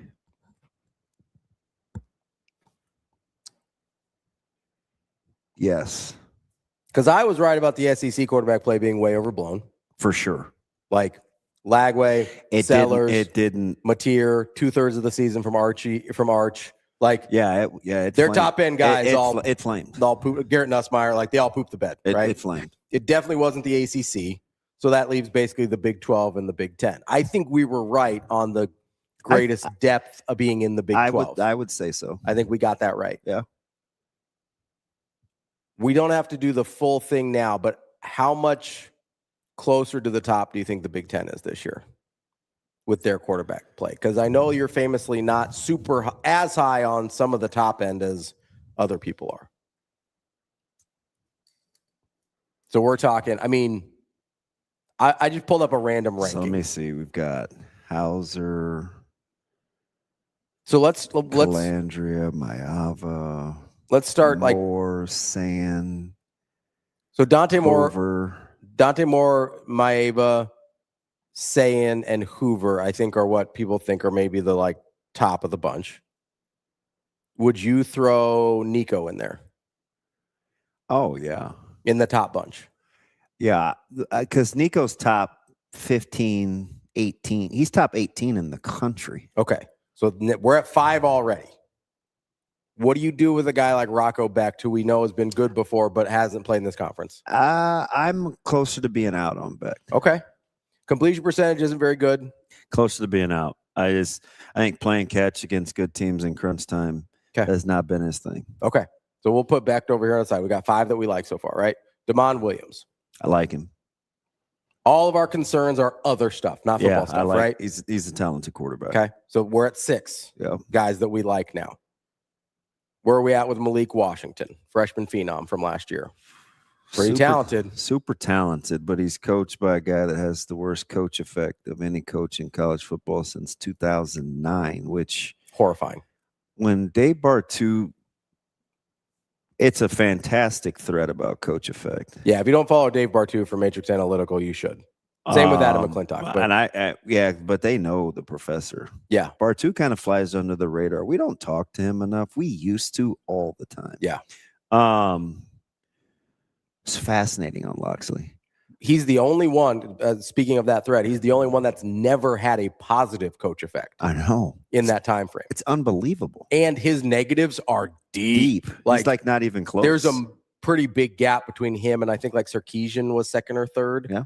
And Sarkisian's pretty close to even, and he's had obviously positive coach effect years. Yeah, Loxley but he flipped the script. And when did Sark flip the script? 23? Yes. He flipped plus 25-4. Yeah.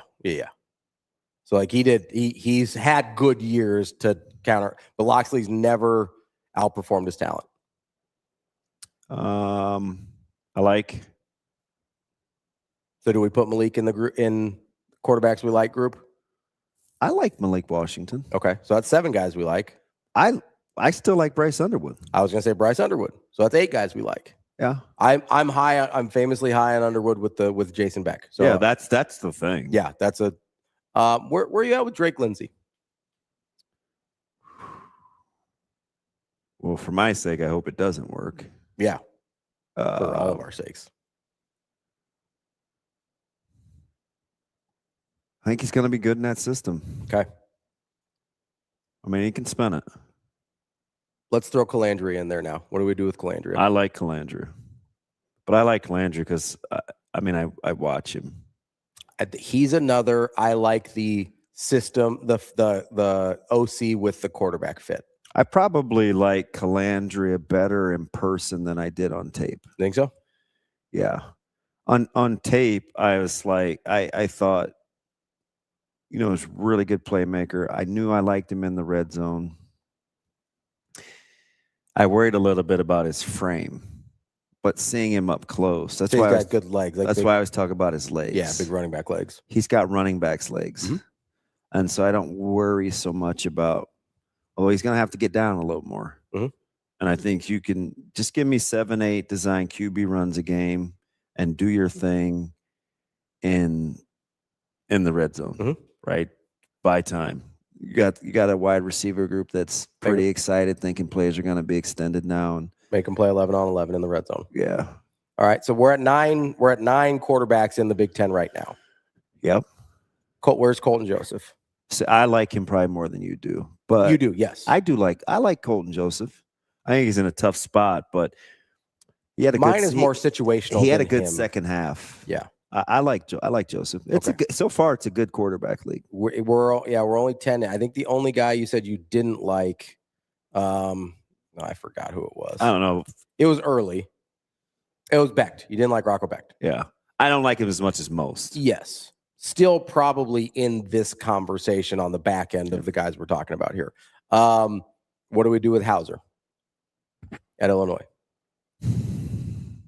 I think he gets the benefit of the doubt. Sure, just from the system, how they did with Luke. Nobody was in love with Luke Altmaier 2 years ago either. And Bielema, they know what they're doing. Yeah. I think Hauser gets the benefit of the doubt. Okay, we're at I believe 12. What do we do with Milivojevic? Alessio, we'll call him that. I have it, Alessio. And as Kyle and I talked about on the broadcast, it's not the same as Mila Jovovich. Different person. Yes, she's not a quarterback. I was Me too. I'm pretty meh on that. So we're at 12. We'll leave him to the side. Where are you at with Aiden Childs?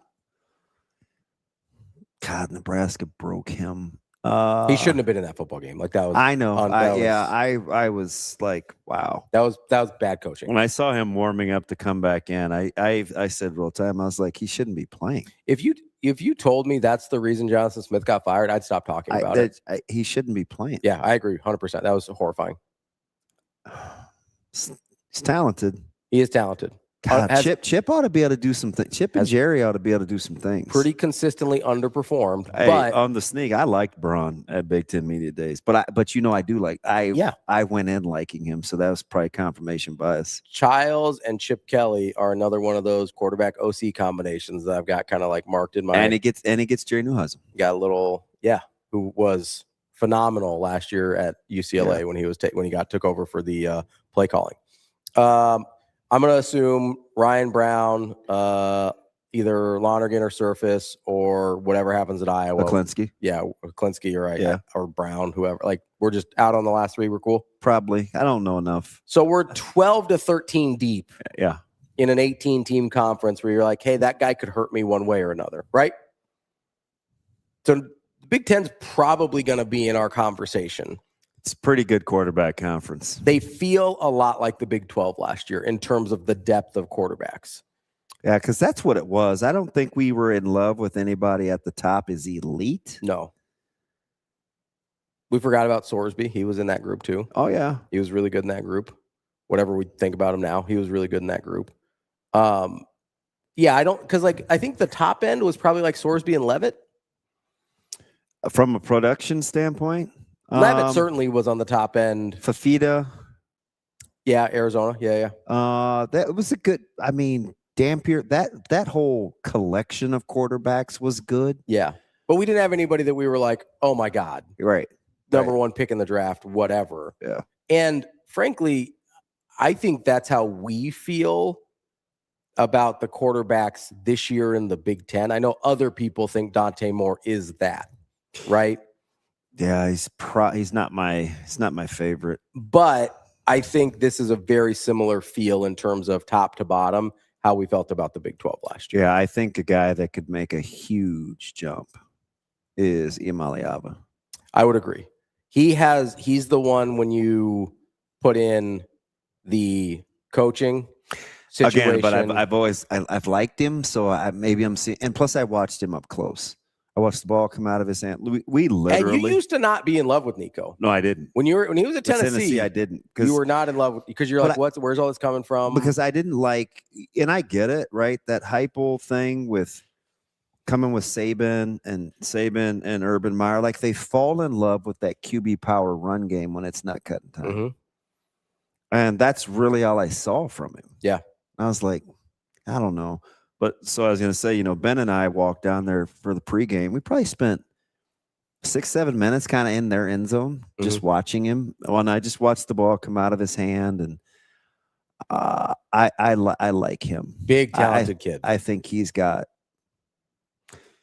I'm telling you, he's scary a little bit. Mm-hmm.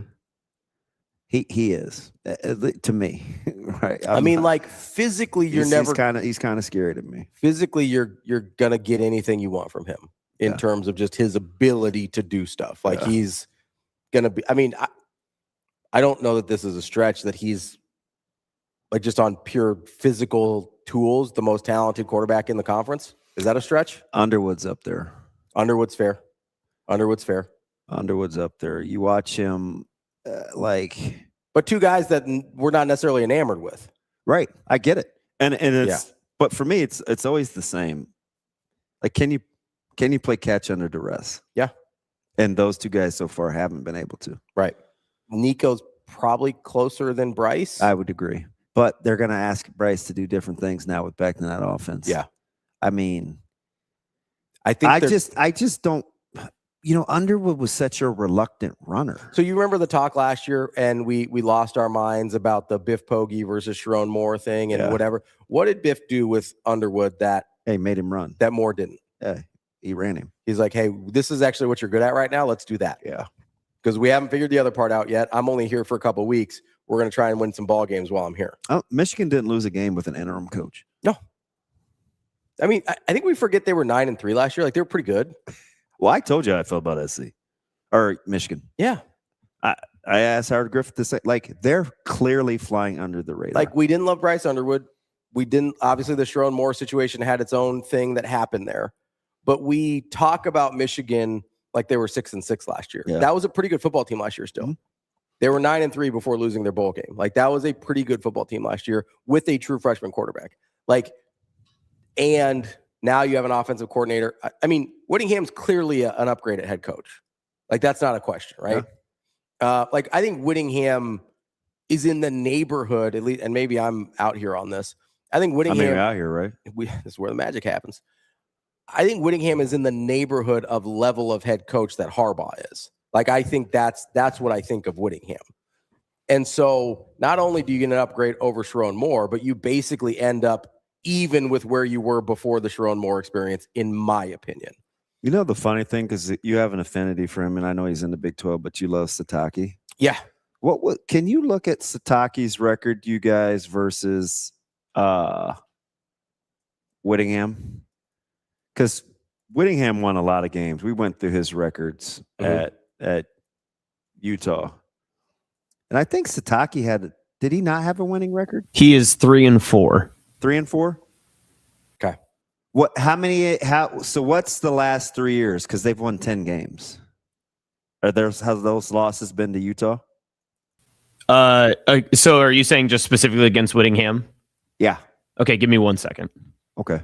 I knew that would be crazy, but are you just going right to the Holy War Winsipedia? Yeah. So here we are. Let me get past the 50s. It is 3 straight for BYU. That's what I thought. Yeah. Yeah. The last Utah win was in 2019 in Provo. That's pretty good. Yeah. That tracks. And you know what those games are like? Those were fist fights. 24-21, 22-21, 26-17. Yeah. That tracks. So it was the early lack of success against Utah. Just to validate your Sataki thing. Yeah, they had won 9 in a row up to that point. Yeah. So BYU had really struggled with Utah. Sataki's like, no, we got this. Because and part of the reason I love Sataki is same part of the reason I love Kyle Whittingham. They build their teams the same way. You're going to have great offensive and defensive lines with both of those guys all the time. I have no idea what's going to happen after that, but those guys will have great lines, like full stop. That's why I always like Kyle Whittingham that's why I wanted Kyle Whittingham at Nebraska in 2014. That's what he does. Yeah, that's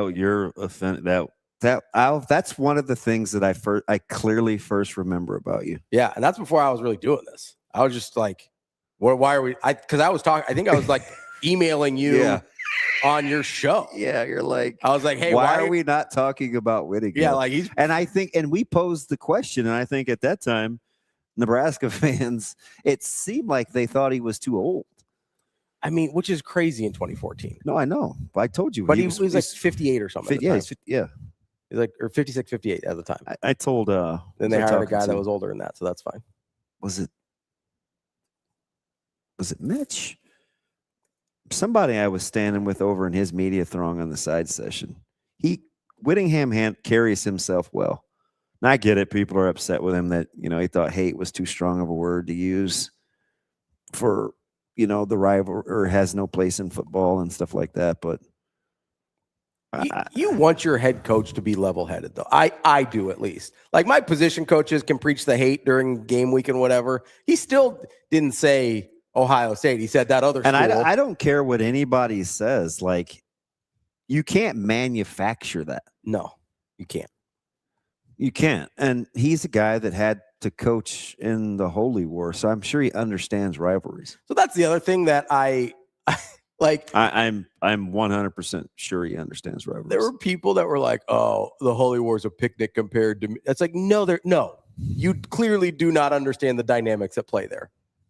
I would venture to say the actual disdain between fan bases, universities, things like that might be higher in the Holy War than it is Auburn, Alabama. It's any very similar. Other one in the country. It is up there with I agree. Any amount of animosity you can come up with. The Holy War is at or near the top of that list. Yeah. There is true actual vitriol between those two. Not just like people groups. It's not just universities. Like, on a person level, they don't like each other. Yeah.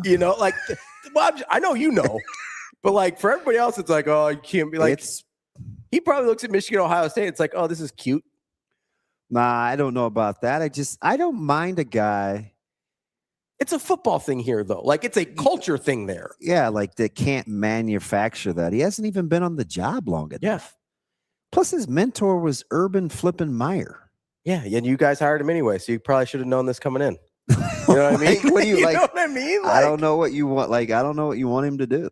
He sure looked like an old movie star actor, though. Yeah, somebody said that. Maybe we were talking. I might have told you that's he carries himself very well. Yeah, he is a guy that he probably had the second largest contingency after third. I would say Day. It was a little more than Lanning. Yeah, I mean he's the new guy. He's the new new head coach at Michigan. Like, that's a pretty big deal.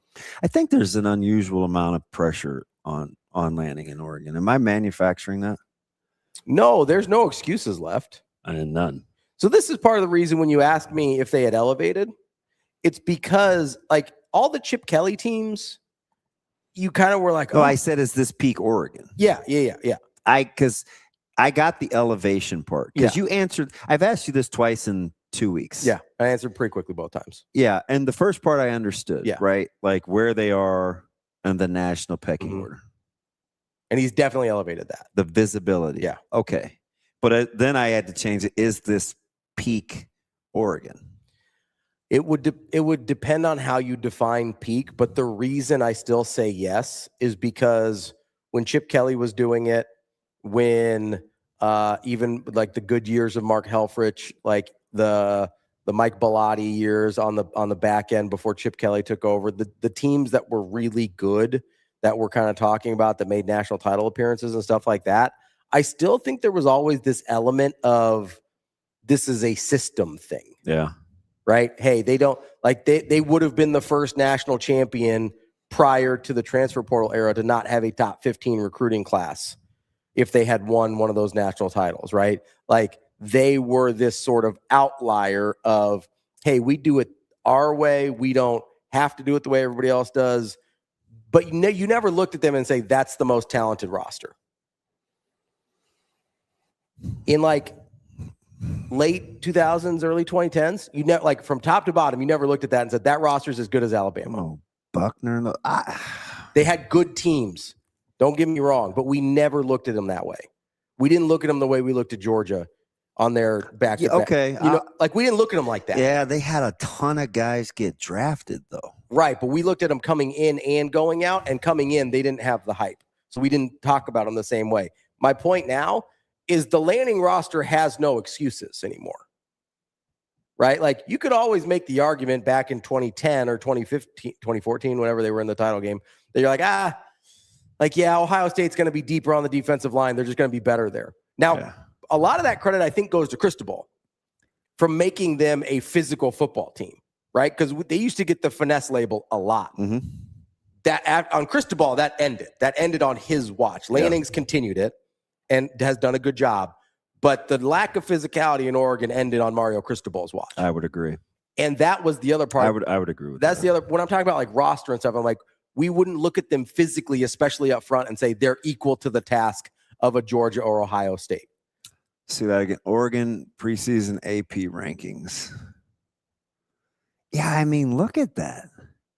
You think I'm crazy when I ask the question? No, I don't think you're crazy, but this is why I answer it the way I do. Is I think from a roster, and this is why. Wow, that's pretty good perspective. Well, yeah, I mean, 2020 was it 50? Yeah, the 2010 through 2015, like they're in the range we're talking about. But now when they go up against a Georgia, an Alabama, or Ohio State, or a Michigan, we don't say, oh, I wonder if they can hold up physically on the lines. That's why, to answer your question. Well, the funny thing is now we say that about Alabama. Yeah. Against Oregon, right? Like that's the conversation we have. And so, I mean, we had that conversation between Michigan and Ohio State a couple years ago, right? I'm telling you, that's why I think you're sleeping on Oklahoma. I'm going to keep honking for Oklahoma. Again, if they have an Achilles, it will be something that happens on the offensive line. But I think Texas is in the same boat, and Oklahoma brings back a little more experience. But Oklahoma defensively. No, it might be the best defense in the country. I gave you my top 8. And listen, Oregon's in there. So I may be splitting hairs, but when I say I'm dead serious when I tell you Georgia, Oklahoma, and the SEC championship. Yeah. Listen, I'm not arguing. You watch. If Mateer stays healthy and Stockton stays healthy. Yeah, I mean, when we're doing these, I assume health, right? That's a reasonable level of health. You have to, right? Yeah. But to answer your question about Lanning, I don't think you're manufacturing it, and it's because of what I was talking about. Now this is a team that roster-wise you put in the category with a Georgia, with a Texas, with an Ohio State. Like you put them in that category now, roster-wise, right? You put them in the category now, whether we love him or not, people think they have the quarterback still to be in that category. Do you know who we argue about this guy every year because he wins a lot? But like, don't you put Lanning in the same category as Day? Day has the title. I get it. I do. No, but pre that, yes, very much so. He never has an excuse. The roster's always going to be good enough. The players are always going to be good enough. And ironically, he did it with his worst quarterback.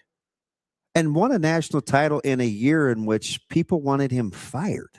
If I said this on this show, if he didn't win the national title, I thought he was getting fired. And I was like, he lost like three or four straight to Michigan. Time, yeah. I'm convinced he at least needed to make that title game. That was a bad Michigan team. That was the one that broke their back because they were 6-6, 7-5, something like that year.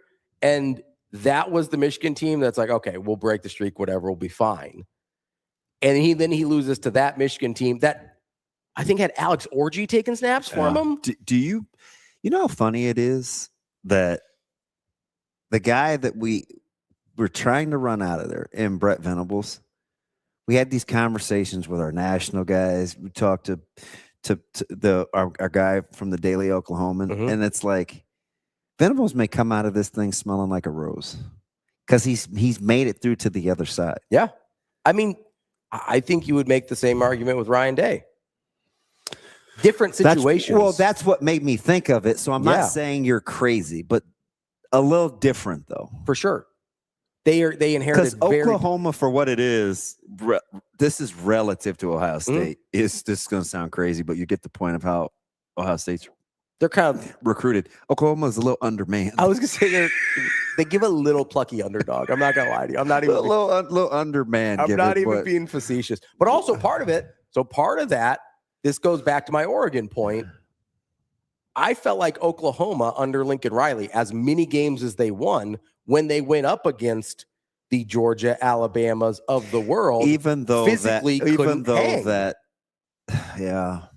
That's how I used to feel about Oregon.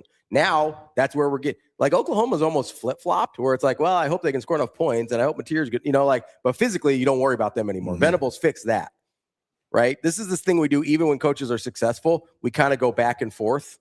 Either we pick a successor from that tree and say, hey, let's keep the good times rolling, and you have a Michigan situation, or you go the opposite. Like, hey, what did we not like about Lincoln Riley? Let's go the other way. Yeah. We didn't like that Lincoln Riley wasn't necessarily like Venables felt like an Oklahoma guy, even though he'd been at Clemson for a super long time. But he started. Yeah, he's like, that's our guy. That's our dude. And so like, okay, we're going to bring a guy back that's loyal. Remember, and he physical. had the little hiccup where he wasn't going to be the coordinator. He wasn't going to call defensive plays. Then he took the headsets back. The interesting hire on the defensive side of the ball when he was looking for a DC. Like, we forget about all that. I don't. But, I mean, we talk about it like he just waved the magic wand. Like, it took some pruning. You know what's funny, though, is so 6-7 his first year, 10-3, another 6-7 2 years ago. Yeah. If he had a bad year last year, he was in trouble. That's why the only reason I brought him up is with the Day vibe. Now, it wasn't going to be 6-7, but. No, but if he wins 7 or 8 games last year, it was tough. I think he's probably here this year, but like you're having a very different conversation than he had last year. Yes. And now we're all very high. For the most part, we're very high on Venables now. It's like, oh, he figured it out. He's good to go, whatever.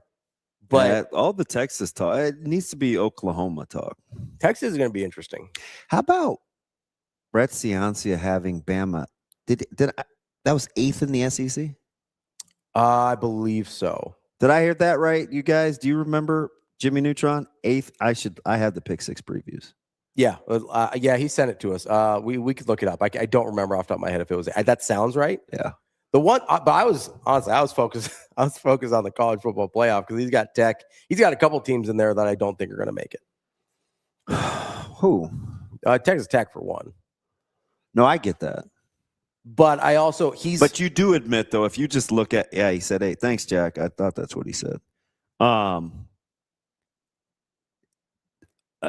not. This is like two things can be true at once. I hate the schedule talk, but I do have to look at the schedule. Sure.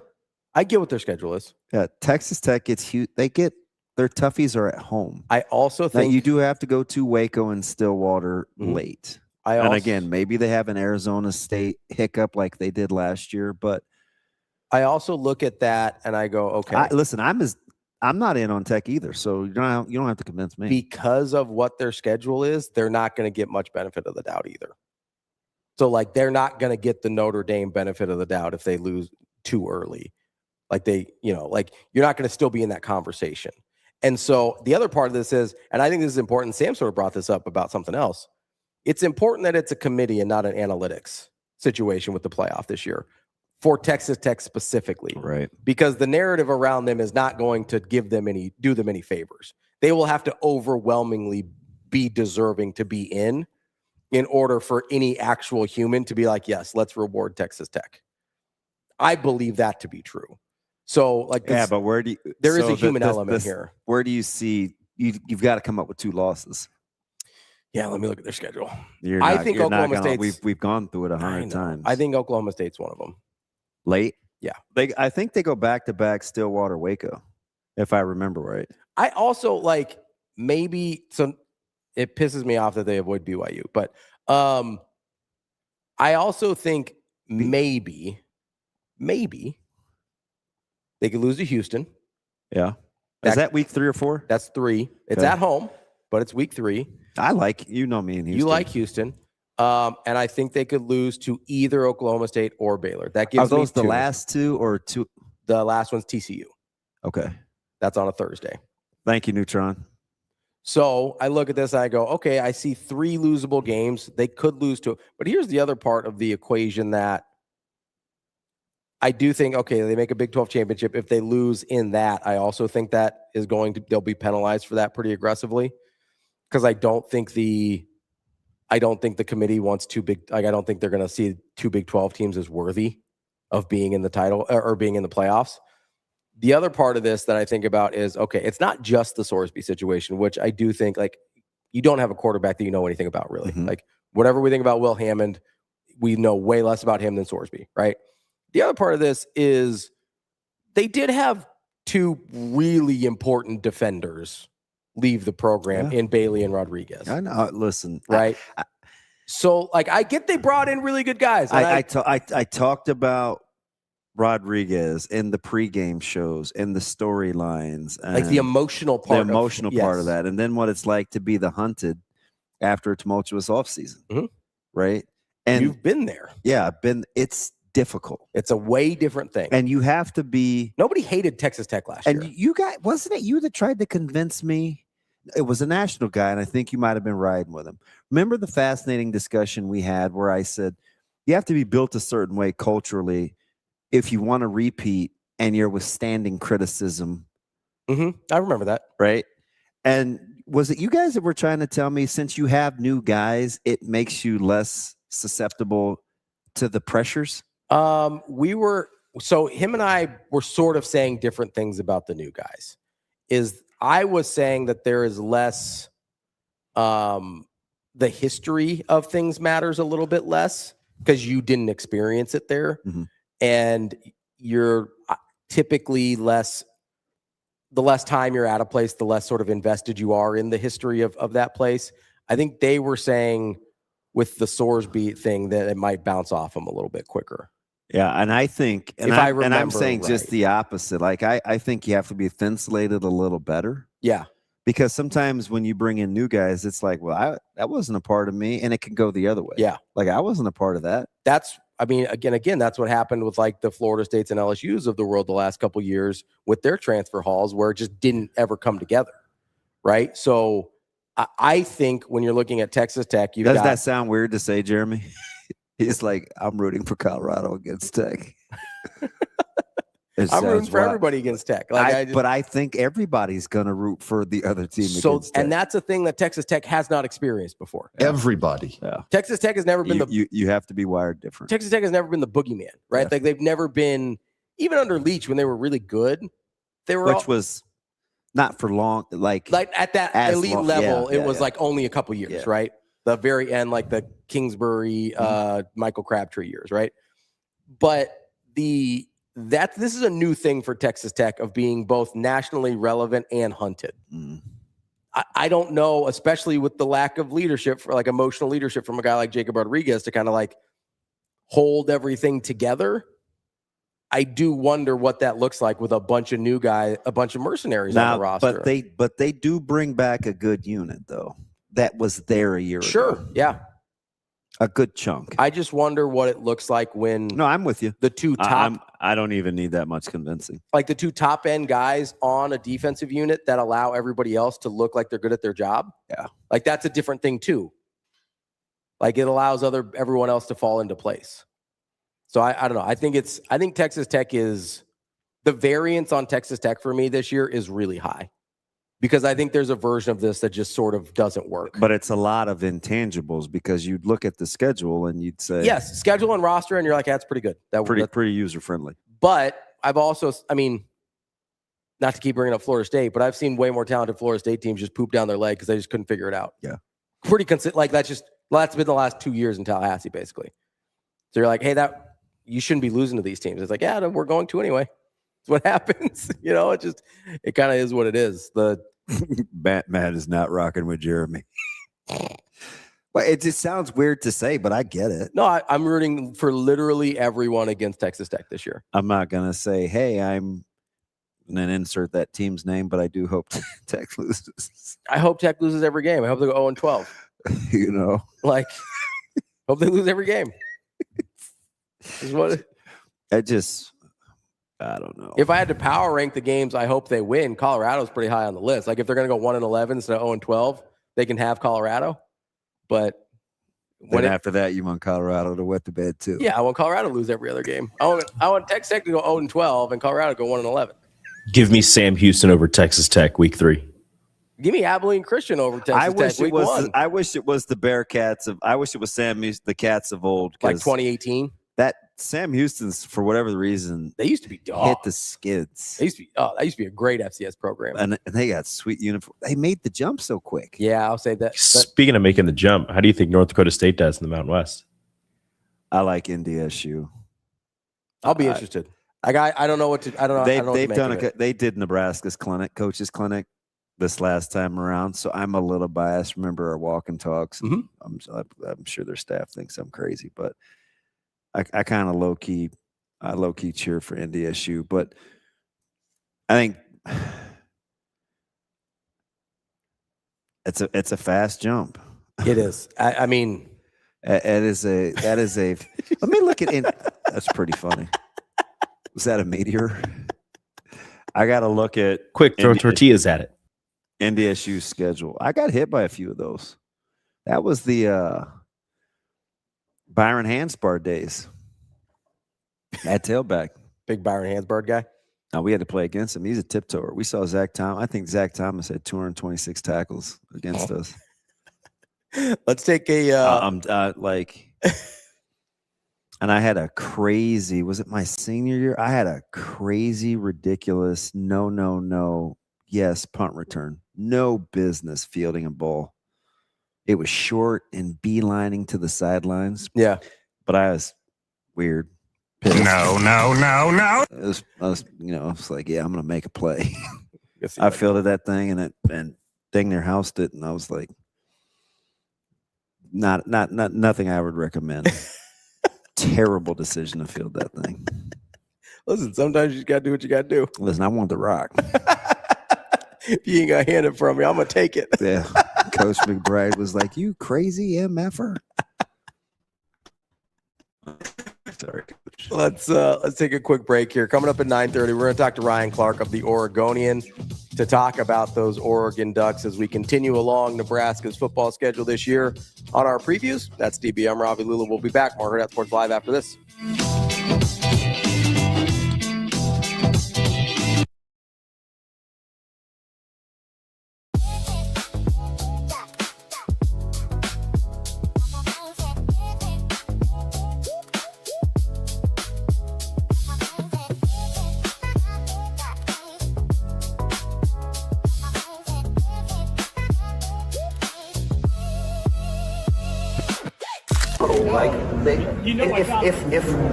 But like what's out there does Coach Snow went off of one of our coaches meetings. He goes, if I hear another guy talk about our schedule, if I hear one person in this building talk about our schedule, get out. Like, guys, this is the same schedule we use to recruit these players. Like, we sat there with these guys and we're like, hey, come to Nebraska. We get to play Oregon this year. We get to play Ohio State this year. We get to play Iowa this year. We get to play Indiana this year. Come, I mean, I will never, ever. Now, if there's things within the schedule I don't like, I will talk to you. You guys know I'll talk about that. Like going to the East Coast and coming back and playing a Friday game, that's ridiculously silly. Giving Lincoln Riley, who I think is one of the best coaches in the world, giving him a bye week before us the last 2 years, like, why are we doing that? And I say that respectfully in my Big Ten, but like in the Big Ten's adjusting to this new schedule, right? Like they're doing a great job of like, I just traveled it, but they're all nameless, faceless opponents to me, right? Like at the end of the day, like we start doing that. And I'll tell you what also about college football, like some of the teams that we think aren't going to be very good are going to be great. Some of the teams we think are going to be great aren't going to be as good, right? I mean, no one knows with the portal who everyone is.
Are you feeling off, low energy, or asleep? At Next Gen Male Medical, we not only evaluate your testosterone, but overall health. Schedule a visit at nextgenmmc.com. Together, we'll get you back on your game.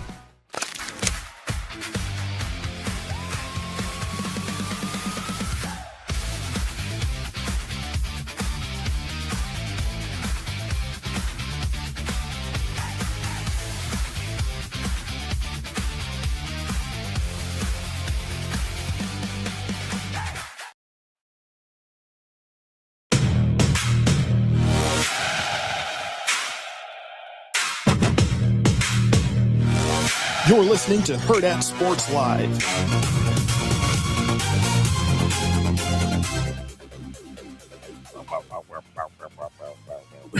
Welcome back, Hurrdat Sports Live. That's DB making weird noises. I'm Ravi Lulla. We're presented by Next Gen Male Medical. Make sure you give our friends a call, 402-614-9700. We talked about them a lot in the first hour. So I was just talking about old Next Gen. Make sure they have the phone number, 402-614-9700. Did you find your clip? No, I was looking for it. I couldn't find it. It's either. Nuts. That might have been one of those pay-per-view games. You don't have it's not easily accessible. No, I think it was ABC. Was it? Yeah, we didn't play well. I think it was. So you said you thought it was 96, right? 24-10 maybe. Oh, I know I scored late after dropping a pitch. It's not good. That's not a good Texas Tech team. Yeah. I wanted to cap off my own drive. And of course, freaking dropped that thing. I think I still got in, but Texas Tech 24-10, 1996. yeah, it was not pretty. Not great. Come on, DB. What are you guys doing? It's a tough year. It's only 30 years ago. It's fine. No, it was a tough year. It was a tough year. A lot going on. Yeah. You would have made the. That's why I'm big on chemistry. Would have made the college football playoff though. Yeah, well, no, we got beat. You were 10-2. Oh yeah. You'd have made it. That was Arizona State and Texas. Yep. Yeah, you'd have made it. It's a sorry ass year. It just was. You still hate Texas more than just about everybody, don't you? Colorado and Texas? It's not close. Yeah. Texas is clearly 1, and then Colorado is somewhere 1A. A distant 1A? Yeah. There's some space. Definitely some Dave Matthews in there. The space between? Exactly. Yeah, you would have. I think you would have made the college football playoff.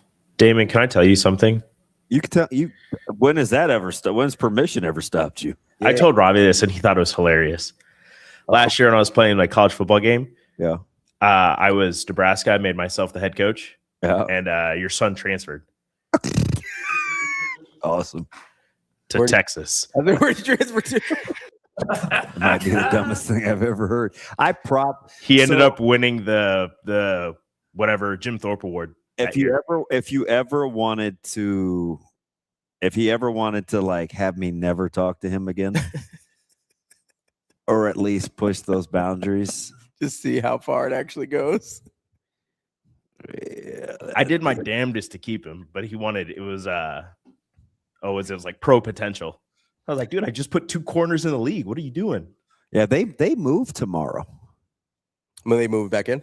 They move to Sillick. Yeah. Yeah. But they're only staying a week. Oh, in the dorms. Yeah, they report. There you go. Because the retreat was yesterday, and a little team chemistry in there in the dorms. And coaches too. Yeah. Well, you got to. No, I didn't. They do. I meant like the royal you.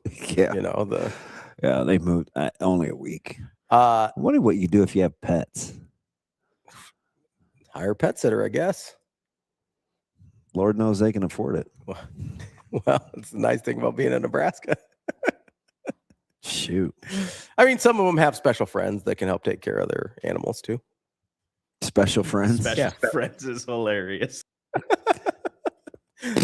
Listen, we were talking about defining relationships and setting expectations earlier. I don't want to do that for them if they haven't done that for their special friends. Yeah. So I'm gonna leave it ambiguous. Actually, I'm not a special friend, but if somebody has a dog, I'll take it for how long's camp?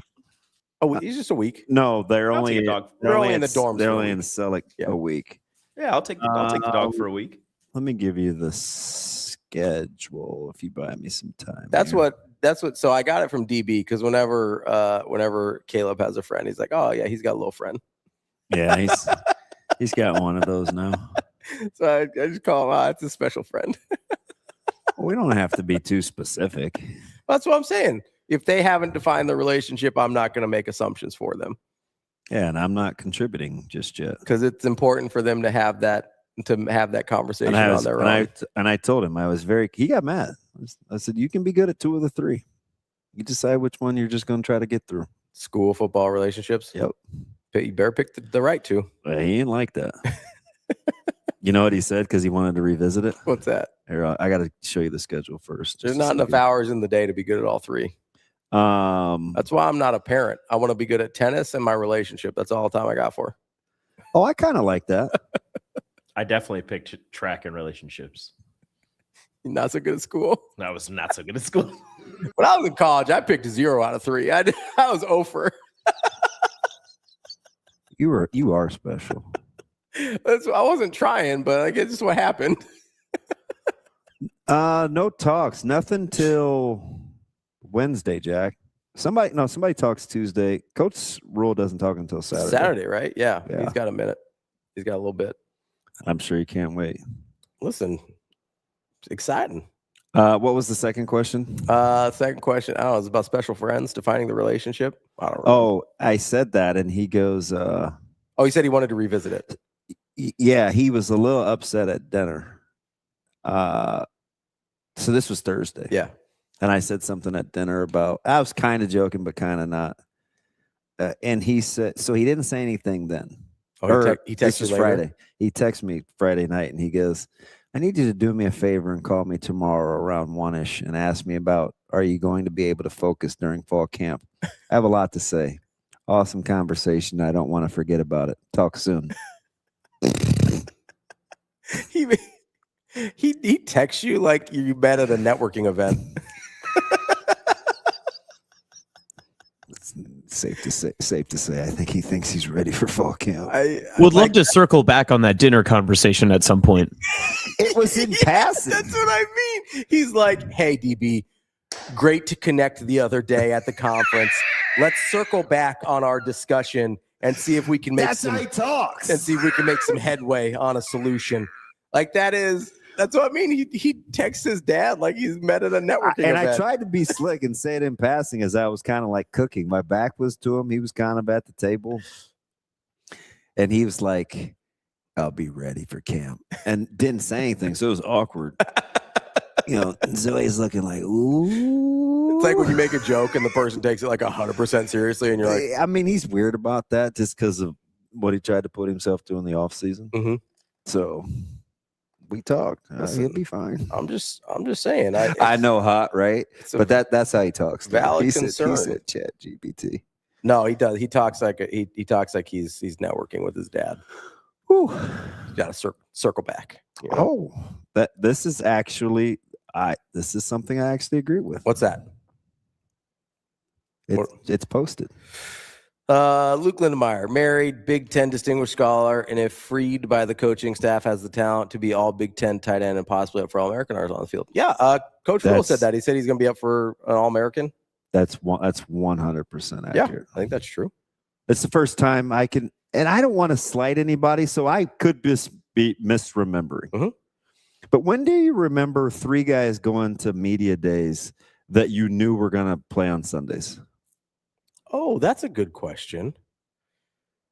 Because I didn't say this out loud because I wasn't trying to be all dramatic. I think I asked Avery maybe, and it was just in passing. We were walking in the, and not just like, and guys you think will be drafted. Yeah, I don't have to squint. Yeah, I think that's a good question. I'd have to see a list. All 3. I'd have to see a list because it's just Marshall, nice when your representatives, Evans, Lindemeyer, are that way. Here's the other. I think because you'd like to combo it. Yeah, I think that something that is important here is, and then we can take a quick break before we get to Ryan. Something that's important here is It is immensely, immensely helpful. That's my baby. Oh, my bad. It is immensely. You gotta sit on them sometimes. You do this too sometimes. It is immensely helpful. Wow, just keeping Hold track. on. It is immensely helpful. Really? When your best leaders are also your best players. Yeah. Enormously helpful. I didn't even do this one on purpose. That was an accident. The rest of them may have been. The last one wasn't even you. It's fine.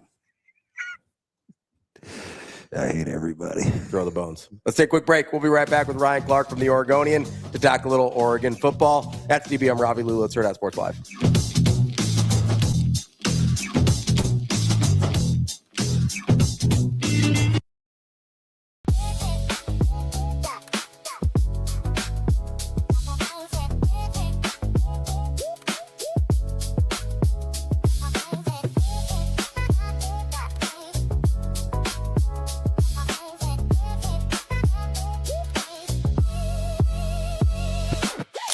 If losing weight is harder than you expected, it's not just about willpower. At Next Gen Male Medical Clinic, we build a supervised plan around your body, not someone else's. Schedule a visit at nextgenmmc.com. Let's get you moving forward.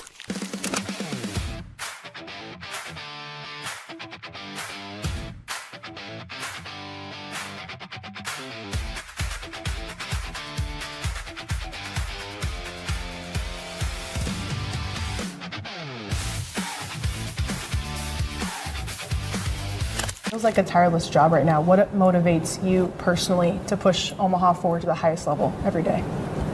Well, a lot of times it's the people you're in the trenches with. We have incredible leadership at UNO. We all know about Dr. Lee. She's incredible, her team, but also who we have inside our buildings. Our staff works incredibly hard, and I think our student athletes, maybe this isn't the case other places, especially with the impacts of transfer portal and now financial packaging flowing directly to student athletes. Our student athletes at UNO really appreciate the time, effort, and resources we put in. They do not take that for granted, and that helps you really, really work harder, even though it's really tough, right? The reality is, if you know they appreciate it, it makes you really, really want to track down how do we make them the best versions of themselves. And then at the end of the day, you want to do it for this community. I mean, when we talked about the benefits of winning for your institution, like, we want to put Omaha even more on the map as well. So if we can play a small role in that, that keeps me motivated as well. Yeah.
You're listening to Hurrdat Sports Live. A couple fun facts in the offseason. Got to spend some unbelievable time with my family. We took 7 players to Tokyo, Japan. If you haven't been there, I encourage you to go there. I don't know if all of our players enjoyed the sushi, but we certainly enjoyed the people. It was an unbelievable experience, an opportunity to showcase, our football team, do a kids camp, do a coaches clinic, and really just expose our players to a culture that we grew to love and really understand. But the thing I always love about Media Day is this is a great indicator about what's next. And we're about to hop right into the middle of football season. I absolutely can't wait for it. Welcome back, Hurrdat Sports Live. That's DBM Ravi Lulla here at Hurrdat Sports HQ. We are joined now by Ryan Clark from the Oregonian to talk a little Oregon Ducks football. Ryan, how are we doing this morning? Doing great, guys. Early on the West Coast here, but very excited for Oregon Football Media Day today. We appreciate that too, because I do know it's early. I've got a sister that operates on West Coast time. She's down in the Bay Area, and she's not afraid to remind me that she's not on the same clock as I am. So we always appreciate a yes, Ryan. And let me ask you something, because we talk about Oregon a ton, obviously, not just because of the Big Ten, but in Nebraska a lot, whether it was Helfrich and Frost or just whatever, right? Oregon is a thing. My son, who now plays at Nebraska, grew up an Oregon fan, so bad dad on my part. But let me ask you this. I asked it two different ways, so I'll ask you both. The first question I asked a couple weeks ago was, has Dan Lanning elevated Oregon's program? I think that's how I asked it, right, Robbie? Number one. And that answer got a fairly easy answer, I think, on the national scope, plus moving to the Big Ten in a tougher conference. I think my partner safely landed at yes. Then I asked the question, is this peak Oregon? So let me start with the second and work backwards. For you right now, is this peak Oregon? Oregon has certainly been to the peak before, and under obviously Chip Kelly, Mark Helfrich, this program over the last 2 decades has certainly elevated itself into the national conversation. Could this, by the end of this season, be peak Oregon, be the team that finally climbs to that mountaintop, standing on the shoulders of all those great Oregon teams of the last 2 decades? Yes, absolutely. I think that what Dan Lanning has built at Oregon, the amount of talent that they've brought in, both in recruiting and through the transfer portal, the development, the culture that he's built here, it's just improved in every conceivable category on the work that previous elite coaches like Mario Cristobal and Kelly and Helfrich and others have done over the years. So yes, I do think that this can be peak Oregon when all is said and done. Now they have quite a tough schedule in front of them this season, having to face teams like Ohio State, Michigan, USC in their Big Ten schedule. That USC game being the first Big Ten game on the schedule is certainly no easy out to get going in Big Ten play. But veteran team, unbelievably talented, a bunch of guys that could have gone to the NFL but didn't, came back to Oregon because they want to win a national championship. And this team has the best shot of any team that Lanning has coached. They're the first of the national guys that we talked about that didn't skip over Cristobal. So I want to make that clear like that. I'm glad you included him, because outside of the 1 year, he was winning double-digit games, and he's kind of an afterthought for some reason. And he also started the toughness up front with how he recruited those O-line and D-lines. But so let me go back to the first question a little bit, Ryan, because I love the way you answered it. When you look at the accomplishments of what has to happen for this to continue to be peak Oregon, does it involve raising a trophy? Do those two things does it have to happen together this year?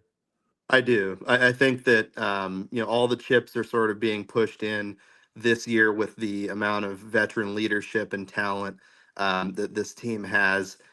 Yeah, I mean, you don't ever want to say championship or bust, because sports are about a great deal more than that. And you can't necessarily judge the greatness of a team based on whether or not they raised that trophy at the end. But, it's like that this season for Oregon. It's not a season where it's like, oh, they're a year away, or perhaps they, in the next couple of years, they will win one. You always hear people in the national media talk about Dan Lanning and say, oh, at some point during his time with Oregon, he's only 40 years old, they're going to win a national championship. Those things are, as we all know, far from guaranteed. So when you have a team like this, you have a real shot to go win the whole thing, with the college football playoff being structured as it currently is, and the talent that you have and experience relative to the rest of the country. You got to, push all those chips in. You got to feel like this is their shot. Ryan, hopefully you can clarify something for me here, because when we were having this discussion earlier, part of my argument that this was peak or elevated Oregon back from when they did have, national championship appearances and things like that was that I think we now view the roster in the same conversation as all the other teams that they play, whether it's The Ohio Georgias, State, the Alabama's. Texas, Georgia, and I think Cristobal was a big part of that, like DB said. Is that a fair remembrance of A, what we thought about the rosters then, and B, what people look at the roster like now? Yeah, definitely. I think college football has changed a lot too. Those run and gun, incredible Oregon teams that I grew up on with like Marcus Mariota, DeAnthony Thomas. Those were incredibly fun, but there was always the asterisk on those teams. Even though I fully believe that a couple of those teams were capable of winning the national championship, and Mariota took them to one. This team is built, as you said, like the other elite teams in college football from the trenches on out. Now, certainly one of the storylines facing Oregon this season is how they are going to structure that offensive line, losing 3 starters to the NFL. But the way that they have recruited the trenches on both sides of the ball is remarkable. The elite talent, the size, the strength, the strength coach that works with them is an incredible guy, and someone that's a great motivator, somebody that you've seen the fruits of his labor and the labor of these individual guys. But that defensive line cannot be discounted. 4 returning starters, all of whom would have been NFL draft picks had they chosen not to come back, and all of whom could be first rounders, quite frankly, if they have the type of season that they could this season. This is really a team built from the inside out, and it's not the run and gun Pac-12, quote unquote, as some in the national media might say, soft Oregon teams of the 2000s and 2010s. This is a team that can fight with anybody. Let me ask you something, Ryan, because I appreciate just the level of candidness too. So I feel a little comfortable, but grain of salt this, if you will. I get the Dante Moore potential first pick if he came out. I don't know if I agree with that part, but to the draft part, first rounder, you get him back in the fold. Heck of a quarterback. Just always seems to be a little something missing. This is just my personal opinion. I won't get into over or underrated, but I do think Moore has to clearly play better. Fair or foul? I do think that's fair, and I think Dante would be the first one to say that. That game against Indiana obviously sticks in a lot of people's minds with how it started with the pick 6, but throughout the season, there were moments from Dante where you obviously saw the talent. He can place the ball anywhere, incredibly intelligent and savvy quarterback, but there were down moments and moments of questioning, is he living up to that billing of the next quote unquote great Oregon quarterback? Because Oregon's been so lucky and done a great job recruiting these players, but having guys like Bo Nix, Dylan Gabriel over the last couple of years that have been among the best quarterbacks in the country. Dante is going to, I think, be a Heisman contender this season, but in order for him to do that, he is going to have to take some steps. He's going to want to throw less picks. He's going to want to be a little more precise in getting the ball downfield.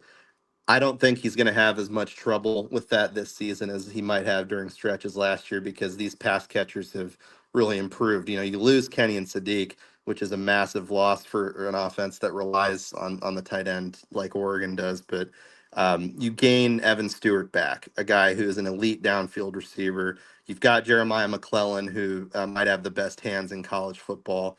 And you have others like DeCorian Moore and Iverson Hooks, who some people have talked about as maybe a Tez Johnson clone, the transfer from FAU. And so that is a big change for Oregon. And the question is about protecting him in a lot of ways, but the weapons that he has and the development I think he's been focused on in the offseason, I do think we'll see an improved Dante Moore this year.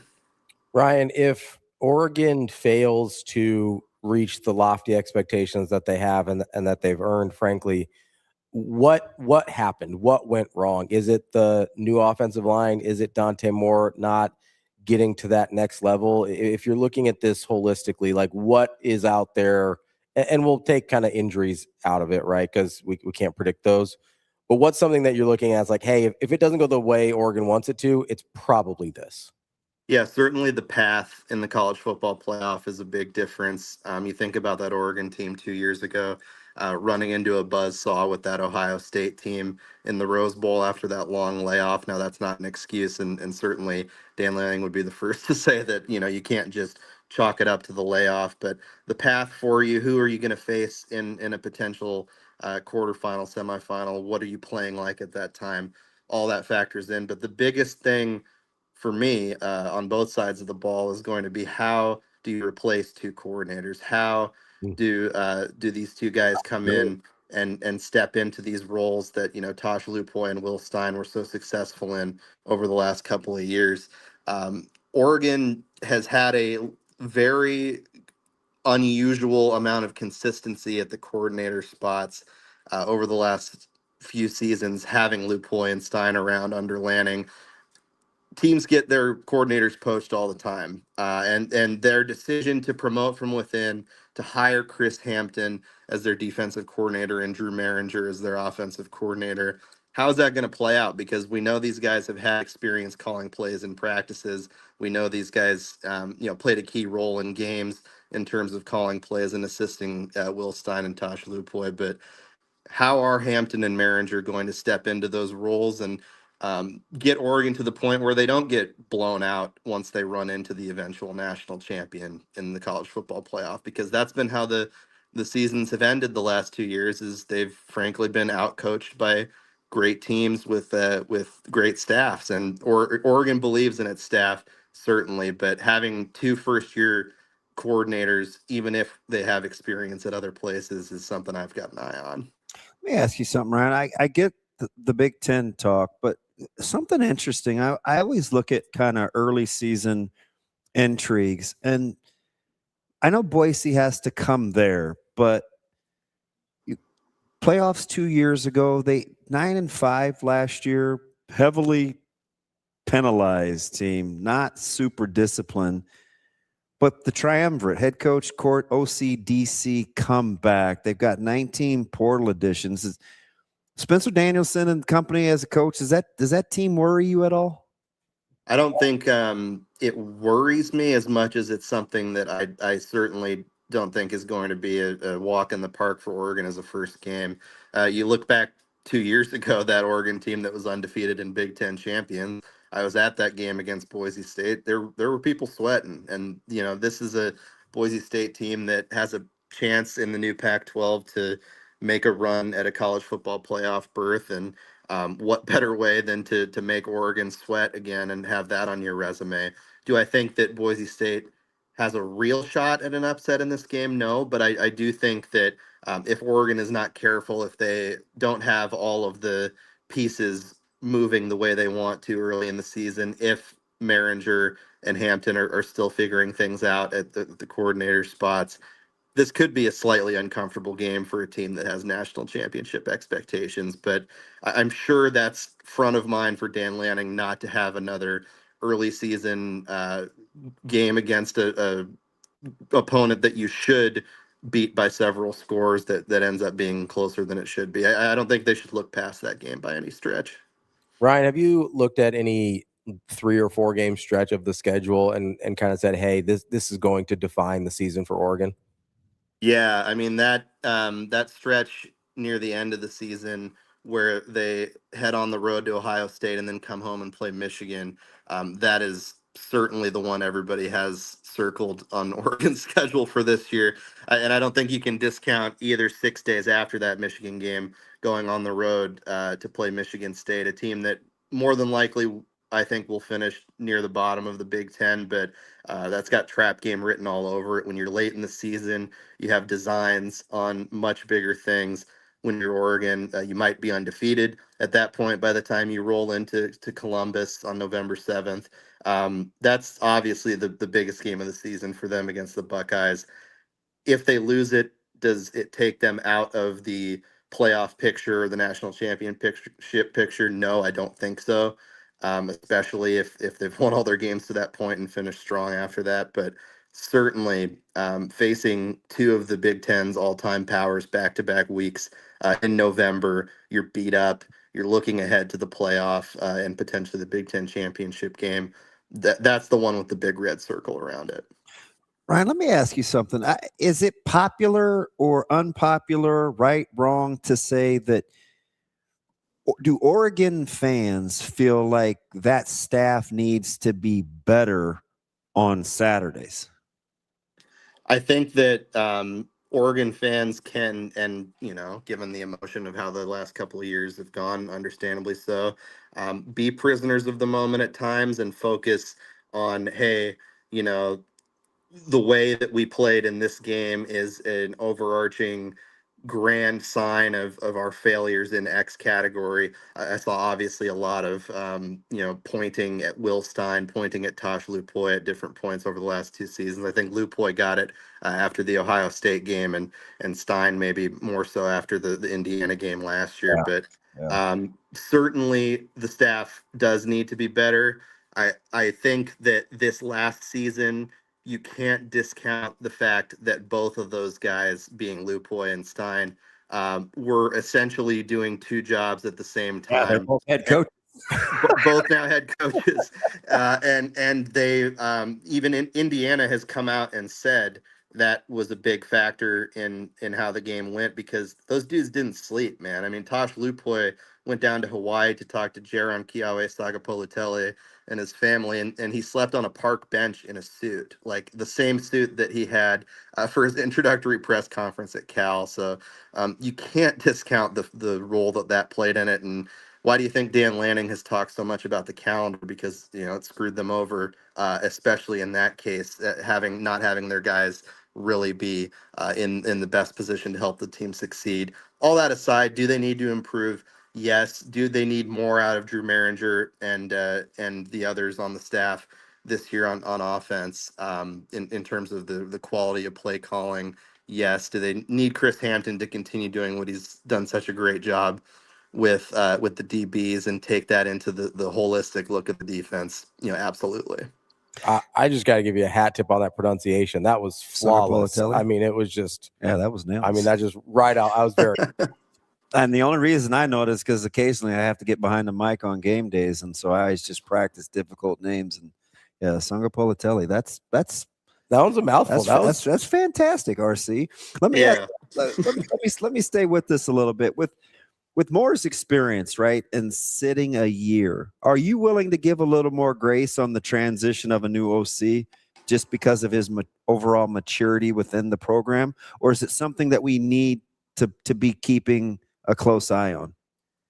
I don't think it's going to, in terms of Dante, in terms of what the offense looks like, make as big of a difference in terms of the system. I think when you talk to these coaches in the spring, when you're around this program, you get a sense that this offense is going to look similar to the one that Will Stein ran last season. Obviously with some tweaks, obviously with things that even if Stein was still here, they would have changed and fitting to Maringer's vision a little bit more directly. But I think the continuity of it, it's not a new guy coming in with a completely different philosophy or even a partially different philosophy. It's the Oregon offense. It's essentially the Stein offense, with Maringer leading the charge and making some of these tweaks. I think Dante's going to be comfortable.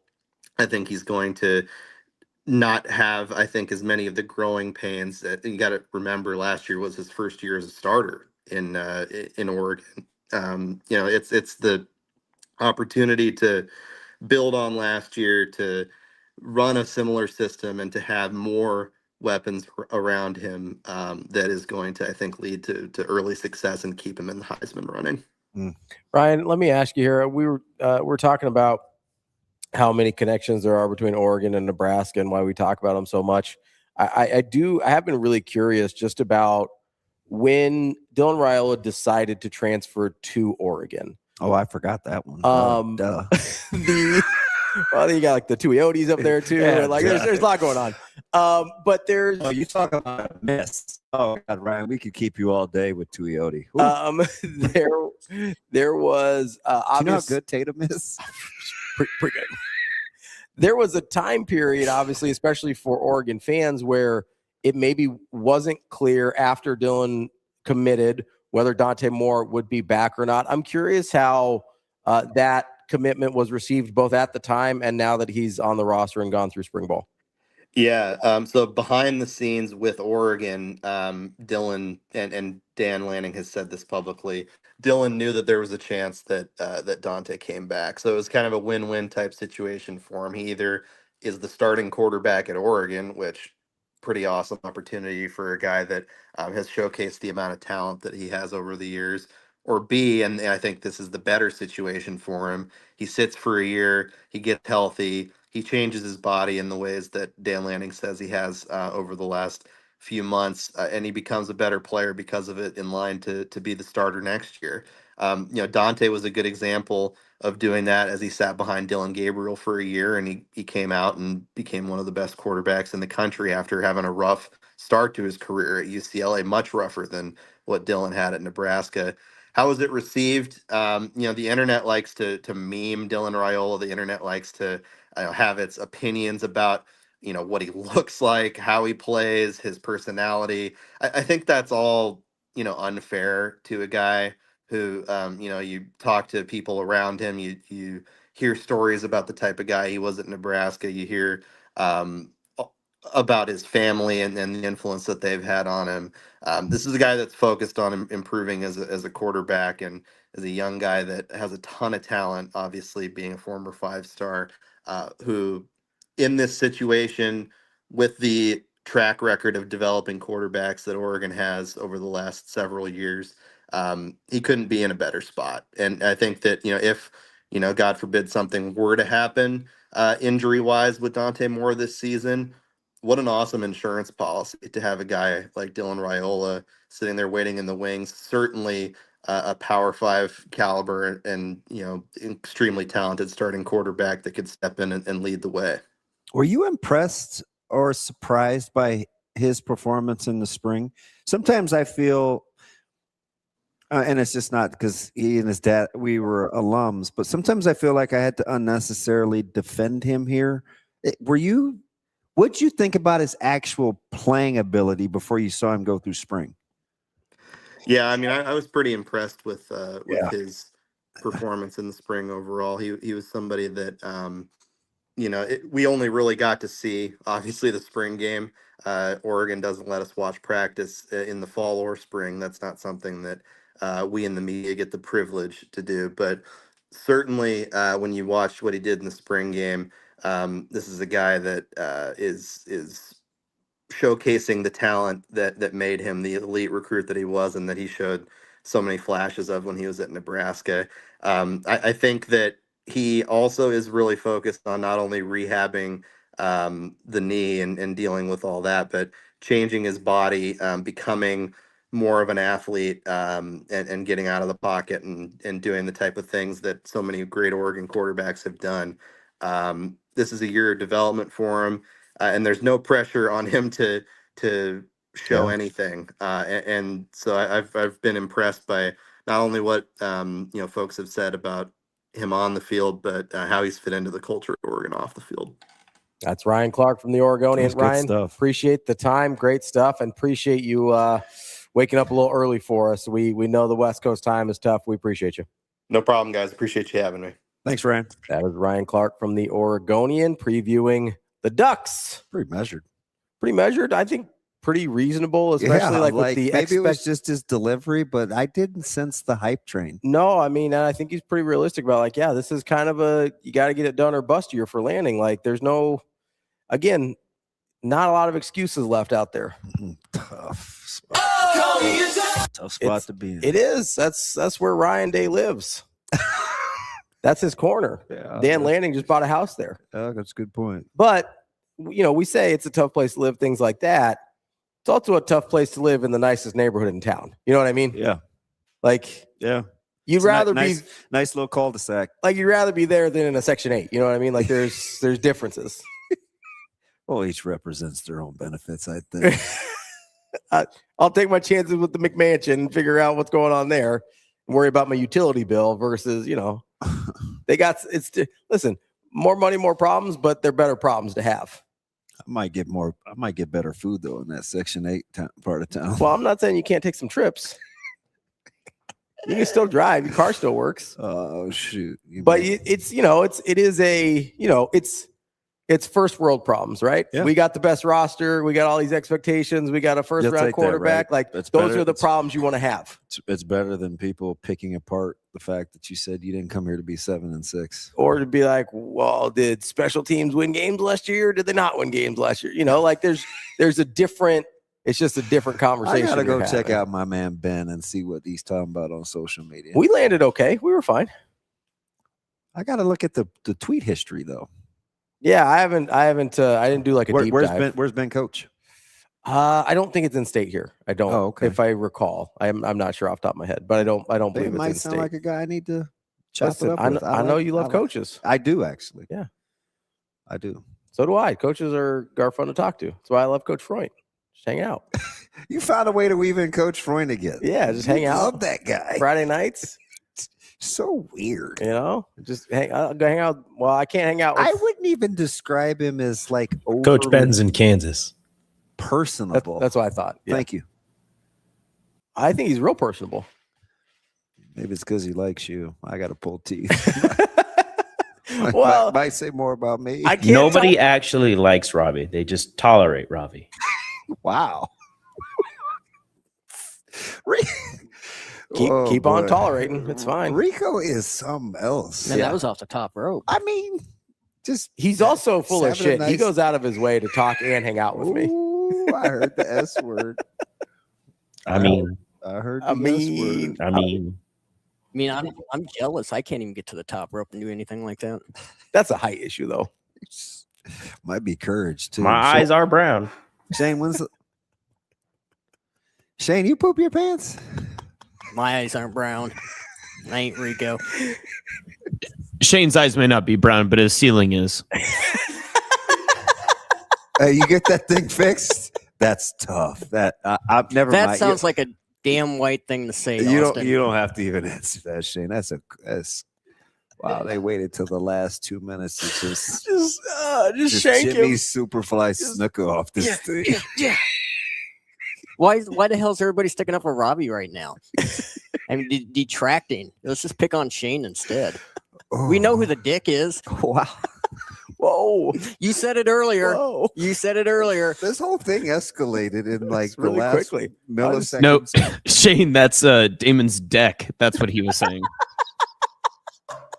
You completed the quad. He got all 4 people. That's cute. I was just talking about. I wasn't even saying anything, and somehow I get dragged into That's this. the problem. You gotta be proactive. You can't just be passive. You'll take a strike. My hands. Damon, I didn't say the thing earlier, so you should be proud of me. I didn't take any shots at you. Kid Rico goes. God, you kind of got killed on Friday, didn't you? It's out of nowhere. Yeah, it's fine. I wear it. Got away from me. I was just talking about how I like hanging out with Coach Freund. You're the one that made it a thing. And then these yahoos get loose. Well, you gotta watch out for them. You gotta Just be taking careful. a couple shots to the ball bag. You should have ran what that was interview the up word you used? ball That was bag. ball- He's- yeah. swiped in his ball bag. You should have ran that interview up to the top. I know. You just need to go ahead and play the music No, it's fine. It's fine. It's before fine. we have to say something bad to Austin. I mean, all the other coaches I like talking to are busy on Friday nights. They're working, so I gotta find guys that aren't actively coaching. I can't talk to BK while I'm at Miller North games. He's doing stuff. That's your other man crush. It's my guy. Me and BK are boys. I've heard. Weirdo. He's a Miller North guy now. You gotta represent. Shane. You can hit the music, Shane.